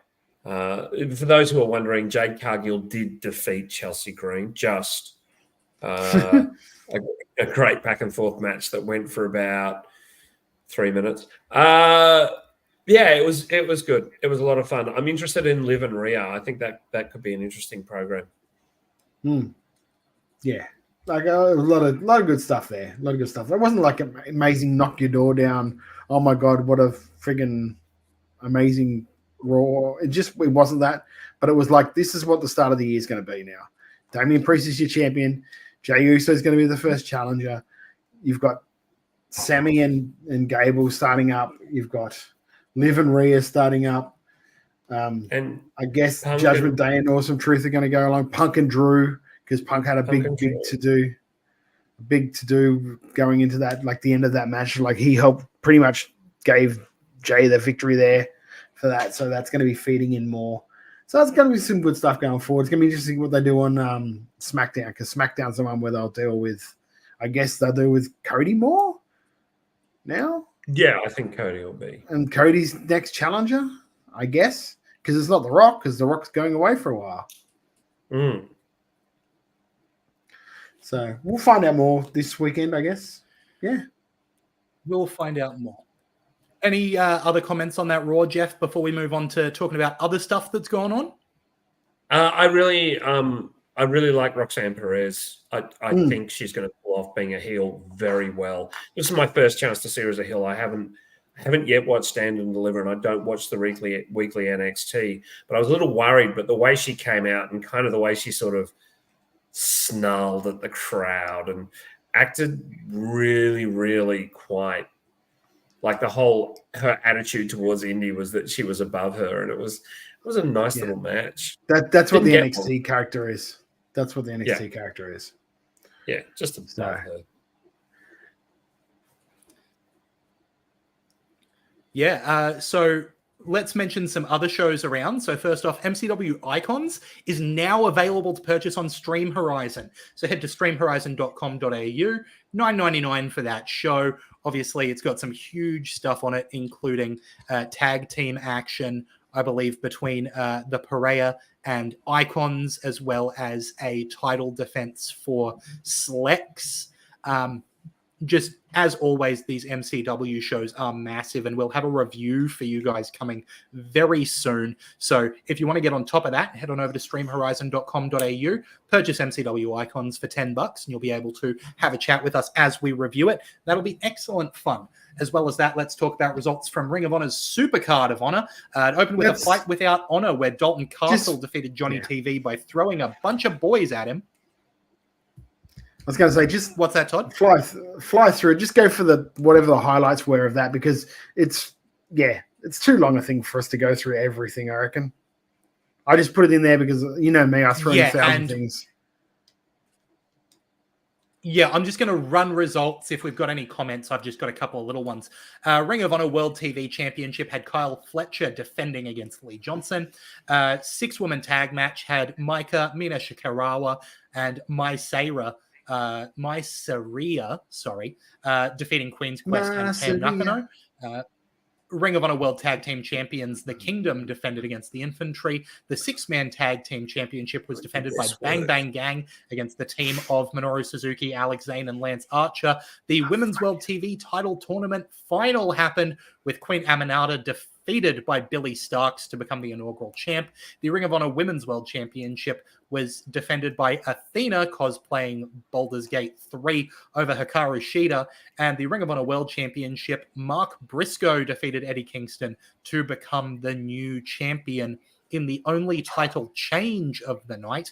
Once again, Ring of Honor managing to deliver a World Championship victory a year too late. They did it with Eddie Kingston, and now they've done it with Mark Briscoe. Yeah. I agree with that. My also too, for those of you who don't watch it, Billy Starks did a spot where it looked like she pretended that she'd injured her neck coming off. I thought that was average. I don't like those ones in particular. Yeah, I understand that. So, but aside from that, I mean, I haven't watched it yet. I've got it. I have got it, and I plan on watching it on my flight to Melbourne this coming Thursday. You coming to Melbourne? Yeah, mate. Yeah.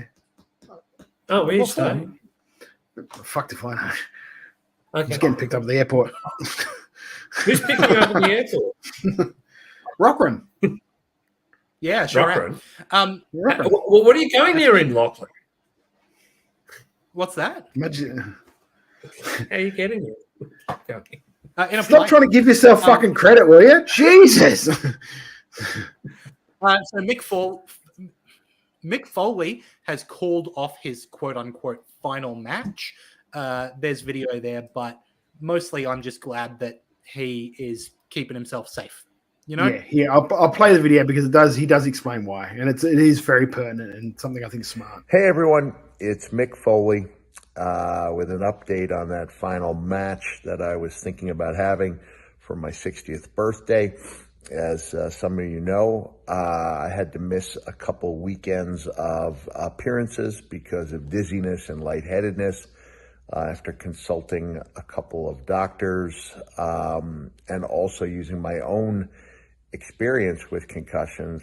The symptoms, they seem to point to a concussion that I did not even know I received. I hadn't done too much in the ring, but I had done a little bit.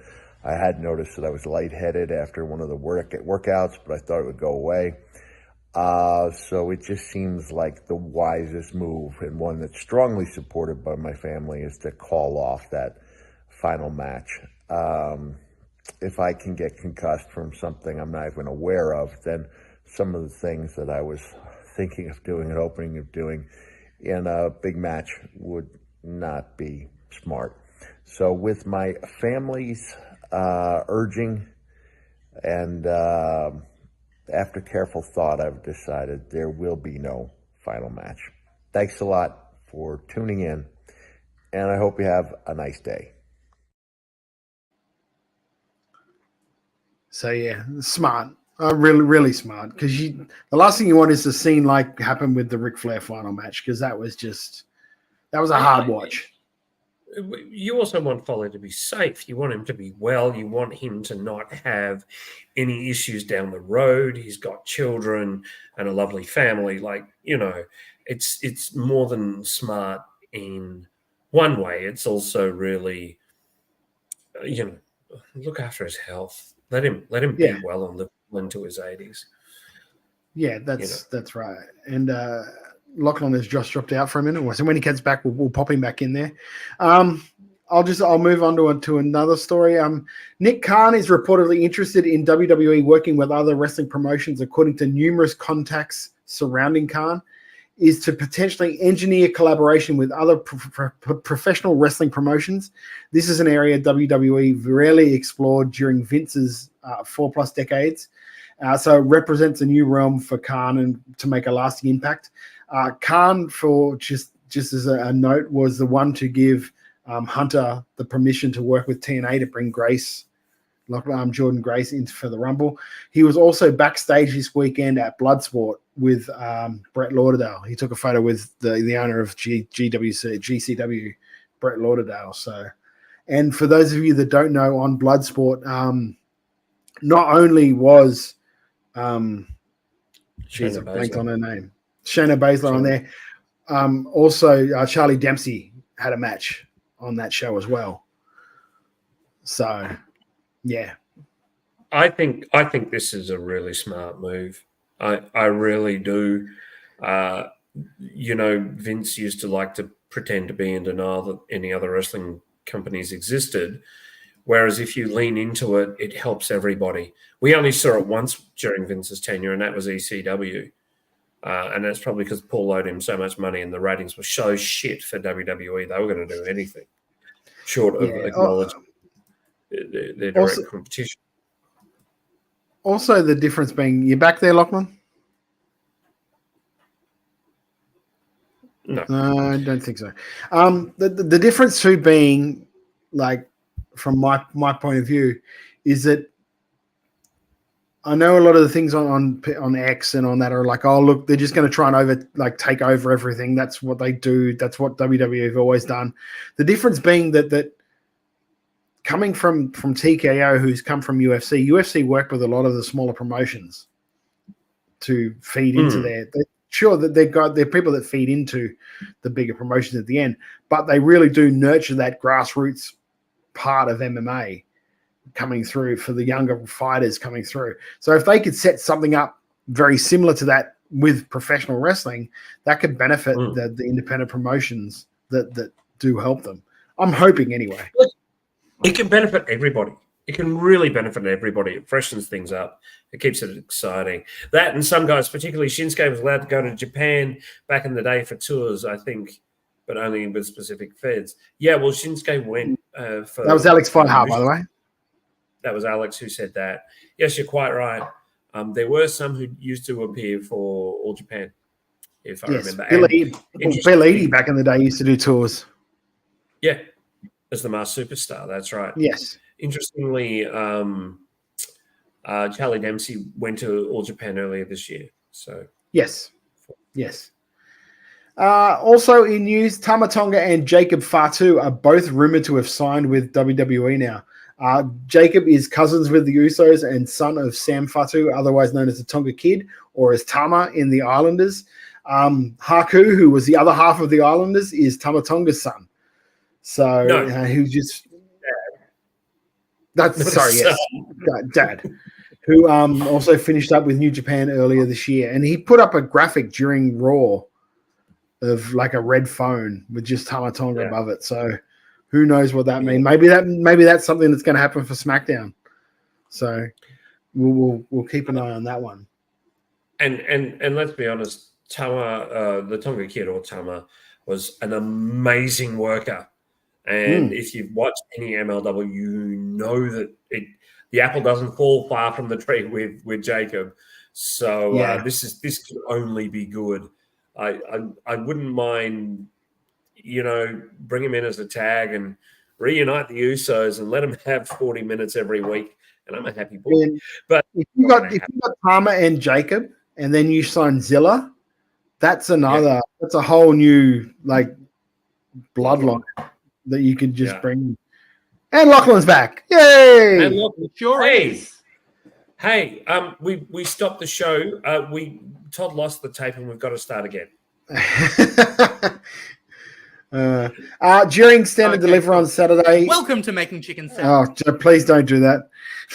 During standard delivery on Saturday, it was announced that WWE is introducing a women's NXT North American title. The inaugural champion will be crowned soon, but further details past that have not been disclosed. Also, prior to the NXT Women's Championship match, they showed Julia in the crowd, sitting next to Rossi Ogawa and William Regal. They never actually said that she signed, so she's just visiting. So for everyone who's jumped at the gun and said that she signed, they never actually said that she signed, that she was taking in the thing. So there's not been an official announcement. So I'm guessing that's being held off because Rossi in starting up his promotion and all of that jazz. Also on that show, and you would have known if you watched Raw, Roxanne Perez defeated Lyra Valkyria for the NXT Championship. So that is that. I guess the real big story. Sorry. Yeah. No, go on. You missed one thing. Yeah. I was waiting for Lachlan to be here. So, the real big story coming out of AEW at the moment is, of course, that apparently, and this has been confirmed by Wrestling Observer and that it is going to be the real deal. It's not a bait and switch. It's not anything like that. AEW are going to air the security footage coming from CM Punk and Jack Perry incident at All In. It's funny because if you look on the internet hard enough, you can find that. Todd, have you had it leaked? That footage. I have had that leaked to me. So would you like me to play that? Jeff, do you want to have you seen it? It's really interesting. No.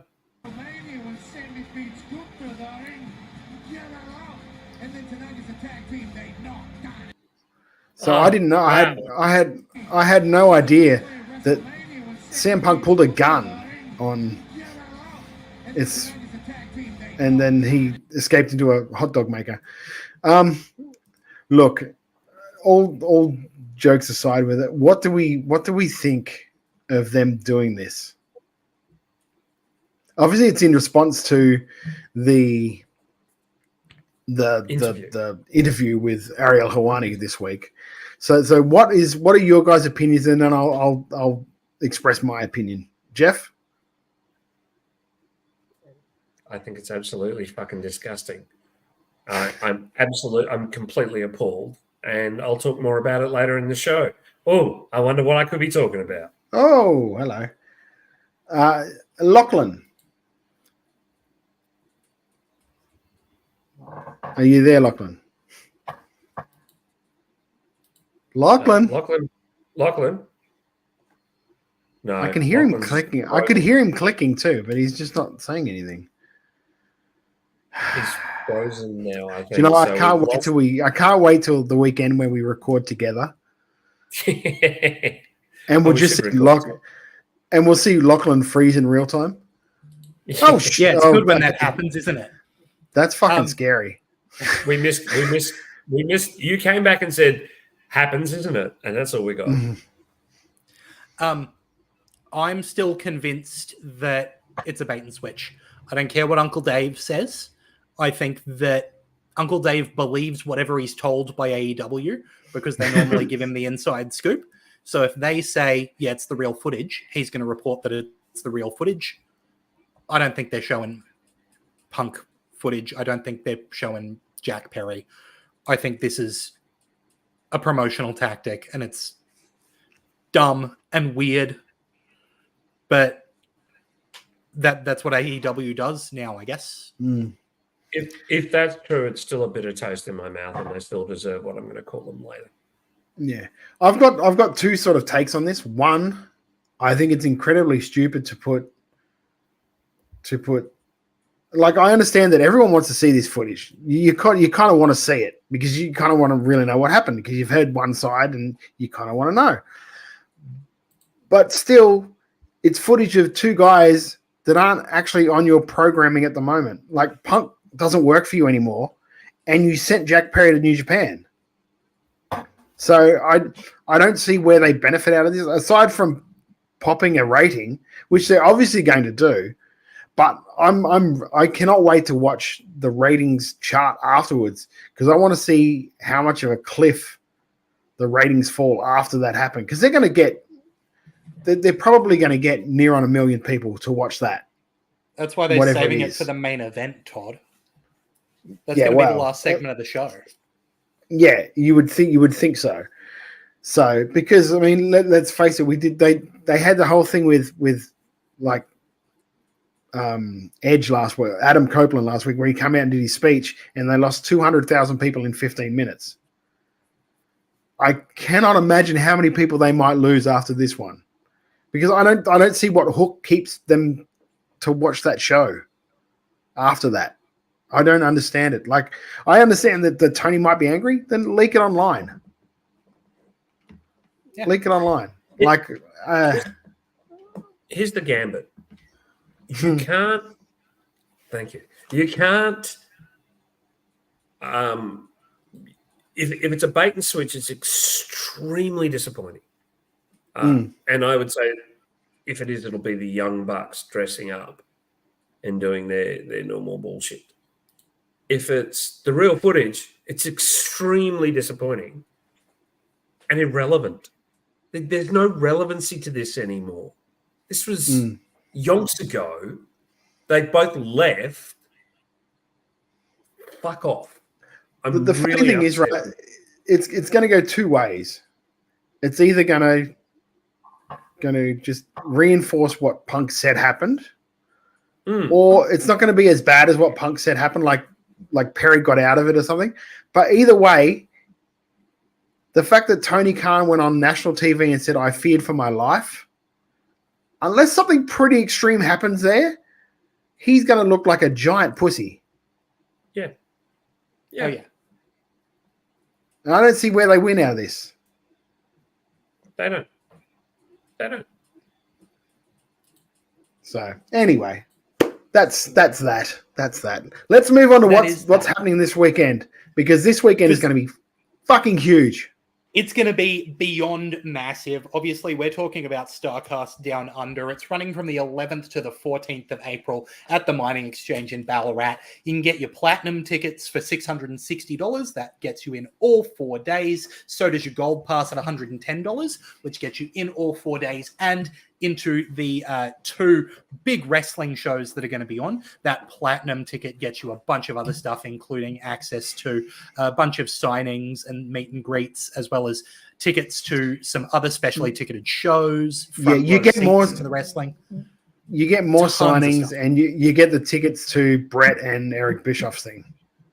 Absolutely. But even if you're just getting the gold tickets, there are 2 massive shows. On the Friday, the 12th of April, there's going to be Her, presented by Mickie James, an all-women show. That's going to have Lisa Marie Veron's six-pack challenge, with the winner earning a shot at the OPW women's title. That is a match with Lena Cross, Tali, Aisha, Charlie Evans, and 2 other names that we have not updated on our run sheet, so I cannot remember them off the top of my head, but they haven't been announced. You're all good. Also, Elaine Hope in that match, and my sheet isn't updating. The OPW Women's Tag Team Championships are going to be inaugurated by Bull Nakano, presenting them to the winner of PPK versus the Backslide Girls. The OPW Women's Championship is going to be on the line, with Erica Reed defending against Lizzie Evo from the UK. Tennille Dashwood, formerly known as Emma, is going to be taking on Jessica Troy. There's going to be a Reina de Reinas Championship match, the Triple R belt, with Flamer defending against Steph Delander and Jody Threat. Mickey James is going to take on the former Alicia Fox, Vix Crow, Steph Delander. Yeah, I was on a roll with the Spanish accent. Sorry. So, yeah. Steph Delander. She's no Cracklejack. The TNA Knockouts World Championship is going to be on the list, with Jordan Grace defending against Delta. So that's going to be huge. And then the following night, Saturday, April 13th, Bret Hart presents Australians Stampede. That one's going to have a 6-man tag match, Emin and the Natural Classics versus the CWE Tag Team Champions, JT Baba, Tufan Singh, and Shanky Singh. There's going to be Chris Masters defending his Stu Hart Heritage title against Mike Rallis. There's going to be meaty men slapping meat as Powerhouse Hobbs takes on Tommy Knight. Kushida and Robbie Eagles for the first time ever one-on-one. Perea versus Gangrel and Edward Dusk for the OPW Tag Team titles. Slex taking on Shelton Benjamin. Adam Brooks defending the OPW title against Mance Warner. And the TNA Heavyweight title on the line as Moose defends against Josh Alexander. I mean, what a ridiculous card. Are you kidding me? That's all happening in Ballarat on Saturday, April 13th, with the Her Show on Friday, April 12th. As well as that, you've got all of the signings that you can get at Starrcast, whether that's Shelton Benjamin, Gangrel, Tennille Dashwood, Mike Rallis, Vix Crow, Liz Marie Veron, Flamer, SoCal Val, Dalit Singh, aka the Great Khali, Mance Warner, Steph Delander, Powerhouse Hobbs, Shanky, Bull Nakano, Kushida, Jody Threat, Moose, Jordan Grace. It's going to be insane. There's the WrestleMania official Starrcast pre-party as well. Yeah, it'll be. There have been some changes. Anyone who follows WrestleMania, we announced it as the after party after negotiations with OPW and Cam Vale. We are going to be actually before the show, so it'll be an afternoon thing. It won't be a 10:30. It's good that you hear from him. It'll be earlier than that. Follow WrestleMania on your socials to find out more. We are going to be rush releasing some information. So, yeah, there's that. We're also doing Comedy Festival, but, that little thing. We'll get you to mention some dates there, Jeff. I believe the 7th of April is the after party for Renegades, right? Yeah, that one's gone. We had a hilarious show with Robbie Thorpe and Jake Taylor as our guests, and they were both really, really funny. But yeah, we're so looking forward to being part of Starrcast, and then coming back here on the Sunday with special guests from BDE, Big Dave, going up against the Ambush. That's going to be a hoot. That'll be something, all right. As well as that, the Renegade show did that one happen this past weekend, or is that coming up? No, Renegades are our 21st partner for the time being. But on the 21st, WrestleMania are doing an after party after UG versus Emin, Gino versus Lockie Hendricks, Royce Chambers versus Sam Giannis, Aisha versus Charlie Evans versus Tali, Overkill, which is a team. I can't remember. JST and Punch Overkill. I can't remember who's in Overkill. That's all. I paused because I can't remember. Who was? I know. I was trying to vet for you. That one there, Jeff. Sorry. Who's in the main event of that Renegade show? UG versus Emin. Egg. Who? Oh, Caveman Egg. I got you. I'm following now. Thank you. Hector Jones and Tom Crow says Andy PWG. Thank you very much. Thank you very much, Bob Vance. Bob Vance, Vance Refrigeration there. Helping us out. By the way, too, Andy just also said that EPW announced today that Slex was off their next show with a neck injury before it was deleted. Any news on that? I'll ask and find out. Yeah. It's not inside something I've scoop heard about. there. But yeah, before we, start wrapping up and everything, it has been a huge week. So we have a lot of options at the salad bar. Let's talk about what our chicken salad was and what our chicken shit was. Let's get the negatives out of the way. Eastman. Oh, let's start with Jeff, actually. Seti, what's your chicken shit? Well, Albo, my chicken shit is the whole thing with AEW at the moment. Don't be petty. Rise above it. As I said earlier, if it's a joke skit, it's not going to be funny because AEW haven't done much that's funny and genuinely a laugh, if anything at all. When they do, it misfires terribly. I mean, the exceptions have been the stuff involving MJF, which there has been some funny stuff there. Anyone else is absolutely redundant. This is fucking horrible. This leaves such a bad taste in my mouth.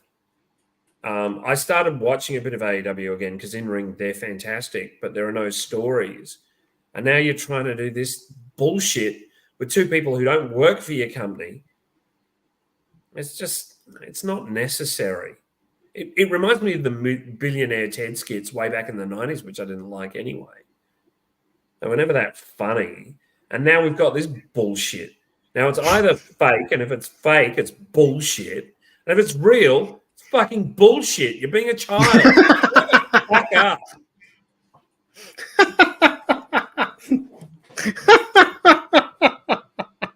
If it's fake, it's bullshit. If it's real, it's bullshit. I mean, it's true, right? It's just bullshit, right? Fucking bullshit. All right, I'll get in because my chicken shits are a bit weak, actually. Number one, I hate Cody's presentation. I know we all love him. Let's get him into some face gear. Number two, I got dizzy, then I rolled my eyes too quick. It's really disappointing to me. A couple of things, and it's always the fans. I'm not criticizing the wrestling here. I'm criticizing the fans. First of all, yeah, thank you. Shut the fuck up about the Usos. It was fine. It was not good. It was fine. It was passable. The rest of WrestleMania was good, and that's why you think it's as bad as you think it is. Shut up about it. There's been bad matches on WrestleManias before. Get over it. The other thing I want to, and this isn't a hugely bad thing, but it just feels like people aren't paying attention to NXT anymore because Stand and Deliver, I don't know why it was put on when it was put on. It must just not be getting the eyes that it used to. Stand and Deliver was killer. Like, I don't know how much of it you guys saw. Corbin and Breaker versus Axiom and Nathan Fraser was a banger of a tag team match. Trick Williams and Carmelo Hayes in the main event was good, if a little short. The women's match was great for the women's title. Ilya Dragunov and Tony D'Angelo was a bunch of fun. Yeah, Tim Wilkes says it was just a timing issue because it was on. There was no time. Unless they did it Thursday night, they would have had no real time. Like, you think about it, when that extends people's trip by a day, and it becomes a problem. Yeah, like, I get it. But the big one from that show was the North American title triple threat: Obafemi, Dijak, and Josh Briggs. Bloody watch that match. That's a killer. That being said, like, it was on at the shit time, but they drew something like 16,500 people to it. Yeah. Yeah, it was packed. It was crazy. Hang on. It was on at a shit time for us. No, it was on in the morning. It was on in the morning for them. What time in the morning, Like 10 o'clock? Yeah. I mean, that's fine. Yeah, not when they're backing up to go to WrestleMania the same day. I'll jump in with Alex Fireheart's chicken shit. Yo getting injured at Sakura Genesis on the weekend. I was actually kind of hyped for Yo versus Sho, so I felt really bad for him. The one upside is they called the match as soon as it was clear he couldn't keep going. Thank God for competent referees making good calls. It's also wild to me that we're still at a point where Alex Fireheart and I, our chicken shits both include where we go, man, that was a good thing. So Alex Fireheart commenting on the good call of the referee calling off the match, me commenting on, man, I wish more people had eyes on a really good NXT product. That's nice to hear. Todd, have you got some shit for us? I suppose I've talked about it before. Like, again, the old people with their Twitter fingers, like going off about like Rossi Ogawa being a fucking double agent for WWE, and like it's all this. And I wrote, because somebody went on a full diatribe on it, and I said, look, the only thing that this thing is going to do with Tony Khan and Stardom is that he's going to take the top talent from Stardom as soon as they're out of contract. That's what he does. Like, Forbidden Door is just recruiting tools. That's all it is for AEW. And as soon as you guys actually realize that shit, as soon as you realize that he's just doing it in a different way that Vince did it back in the day, the better off you'll be. Because let's face it, he fucking gutted Ring of Honor. And then he's gutted the top level of New Japan Pro Wrestling. Like, when you think, and it's completely, I understand, look, the guys want to go somewhere and earn some money and they're going to do all that shit. I completely understand that. But please don't tell me he hasn't been using it as a recruiting tool for people to do that. That's all. Yeah, but AEW recruiting tools doesn't have the same ring. Forbidden Door, that's got a ring. Yeah. Recruiting tools, No, but like that's all it is. That's all the Forbidden Door is a recruiting tool for Tony to go, oh, come in for a night and like, oh, can we borrow this guy and this guy and this guy? We want them because it's all in the work of working together. You guys can have John Moxley because he knows John Moxley's never going to fucking stay in Japan. They'll get them in and go, look, you come in, you can work once, twice a week, tops. I'll pay you $450,000 a year. Have fun. That's what it is. All right, let's be positive for a bit, okay, guys? Okay. Jeff, chicken salad. Oh gosh, it's so hard to pick one, isn't it? Firstly, the fact that Mick Foley is looking after his physical health as he's approaching 60 and calling off what uncharacteristically smart for a wrestler. Yeah. I mean, we've always known he's quite a smart guy, but this got me in the feels and made me feel quite warm that he did make that decision and wasn't going to Ric Flair in the ring. I really, really loved Bayley versus Io Sky. That was everything that's great about wrestling. I felt emotional. I got in the journey. That rose plant reversal was just the most beautiful thing. She flipped out of it before you even realized she had. That was great. Both nights of WrestleMania, there was a lot of stuff that were Raw matches, but I have no complaints. The fact that in today's main event, Punk just appeared out of nowhere. He just was there grabbing Drew's foot. I thought he popped up from under the ring for a minute, and I was like, where did he come from? I love that stuff. Tim Wilkes saying Samantha Irvin's ring announcing on both nights was fantastic. The video for Cody today choked me out. And then Samantha announcing him again. And that what he said was, I've gone from undesirable to undeniable to undisputed. That is perfect. I just went, that is great. And look, the guy might dress as a heel. What the fuck is that? But he's still great and entertaining and wonderful. I'm so glad that you two have got a day together before I get there, because possibly one of you will be dead by the time I rock up. We'll argue about it tomorrow night in the car as I'm falling asleep. That's why he's a face. It's shit like that. There you go. All right, if you say so. All right, I'll jump in with some of the ones from the chat here. Slug Racing 1977 says their chicken salad is Wrestle Radio Australia. We love you guys. If you are at Starrcast this coming weekend, please say hi. We love seeing you. We love meeting you all. Andy PWDU says the WrestleMania main event was so silly, so over the top, and so ridiculous. God, I loved it. And it's so unlike WWE to be in on the joke in delivering something so outrageous. Let's embrace the fun of wrestling. It doesn't have to be serious storylines and crazy work rates. Tim Wilkes says Heyman in the Hall of Fame is my salad, and Samantha Irvin ring announcing both nights, and Michael Cole screaming, "Damn it, I love pro wrestling." Alex Fireheart says chicken salad, that Gabe Kidd promo from Sakura Genesis. In about 5 minutes or less, he was a more convincing Bullet Club leader than Dave Finlay has been for over a year. For the love of God, make Gabe the new leader of this group. I'll do a couple of honorable mentions before I just copy one of Jeff's for my main chicken salad. First off, Samantha Irvin is the best. She's the best. I think she might be the best of all time. As someone who really cares about ring announcing, she nails it every time. She gets it with emotion, with character.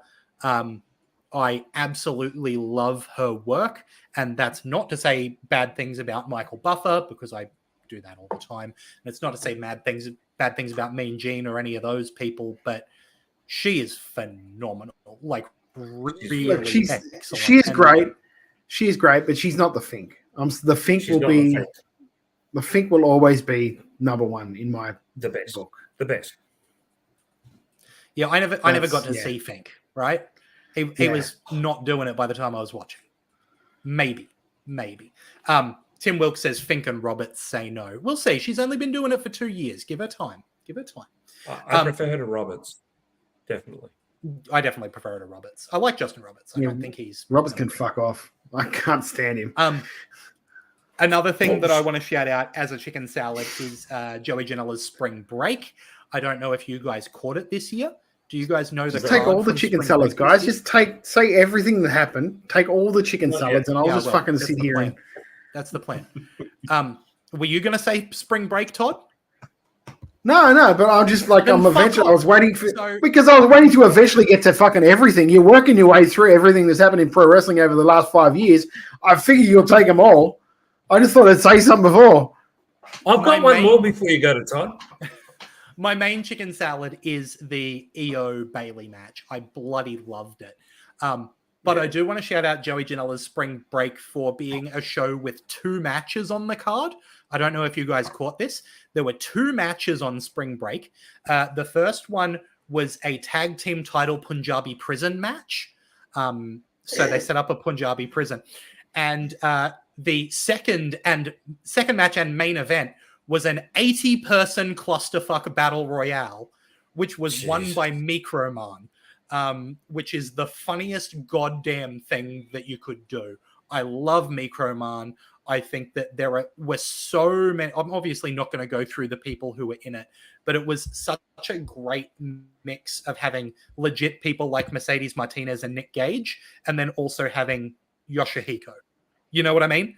And they just went ahead and did it. I think that's delightful fun.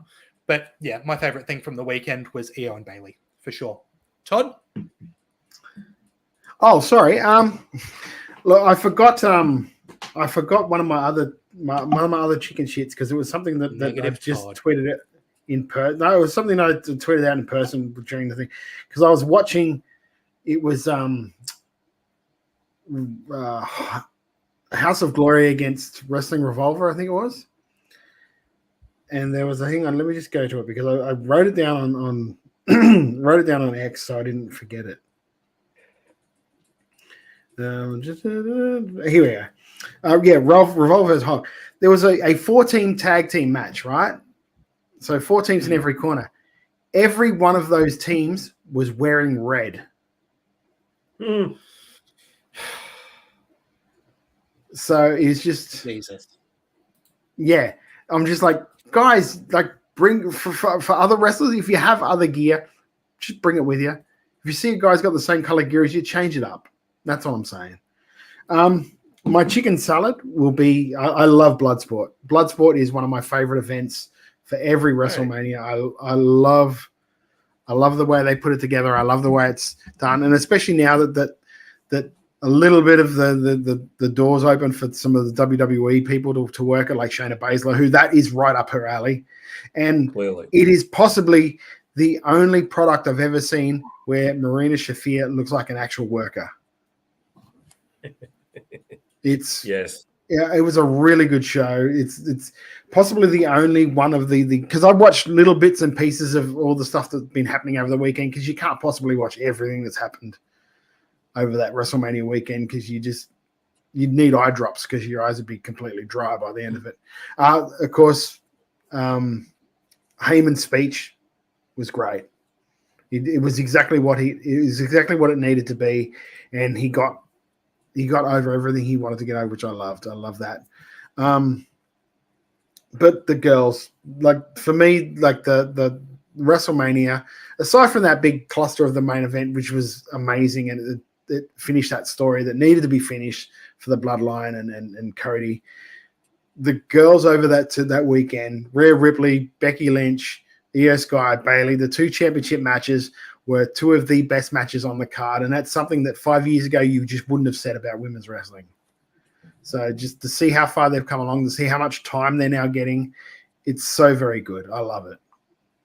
Yeah, couldn't agree more. Keanu Reviews says, Obafemi is my chicken salad, raw talent like a young Brock, just so good in his young career. Andy PWDU says, you missed a whole first 4 hours of spring break with an incredible Effie versus Mance Warner match. Technically a second card, though it was great. I liked Mike Bailey, Jordan Oliver, and Nick Wayne taking on Rock and Roll Express with Kerry Morton. I thought that's what a absolutely insane match, and that's all that spring break does. And like Amazing Red wrestling, like good shit. What a great weekend for wrestling. Do you guys just agree it was a great weekend for wrestling? Yes. It wasn't. It was just especially nice because you can say, what a great weekend for wrestling, but then WrestleMania happened. But this year we're actually going, no, unreservedly. If this is what the quote-unquote Paul Levesque era is going to be, bring on more of it.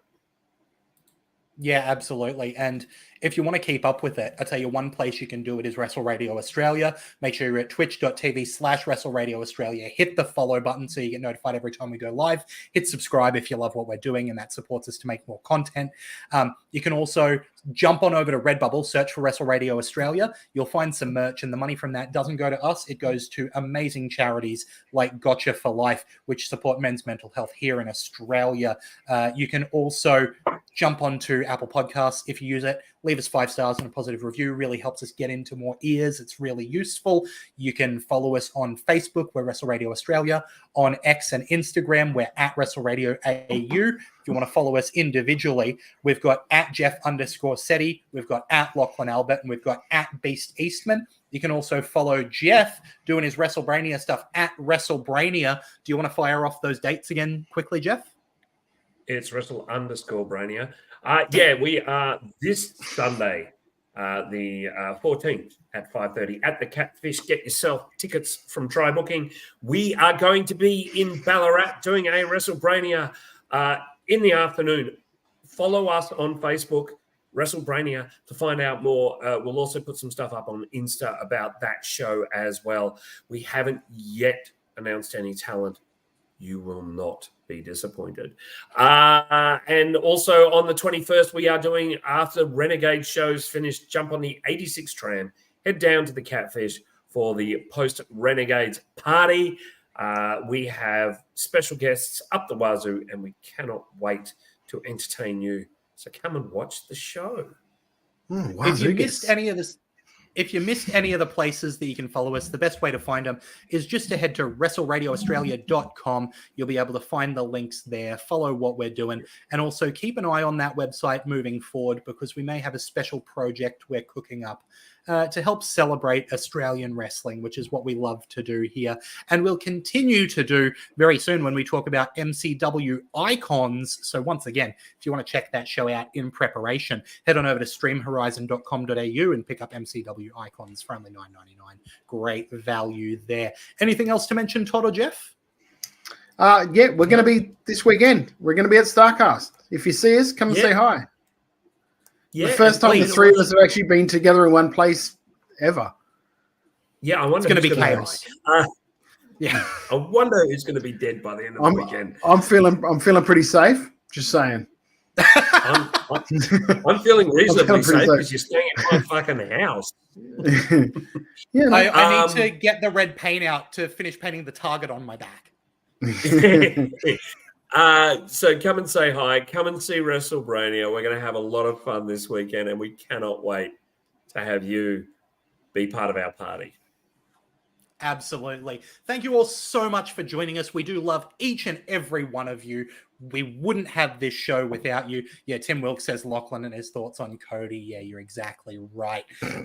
So, look, make sure that you are following WrestleMania, because if you make sure you are following Wrestle Radio Australia, because you need to know how badly I get injured this weekend. So, with that, on behalf of this man, Jeff Setti, and this man, Todd Eastman, I've been Lachlan Albert. Till next time, have a good one. Here's the thing.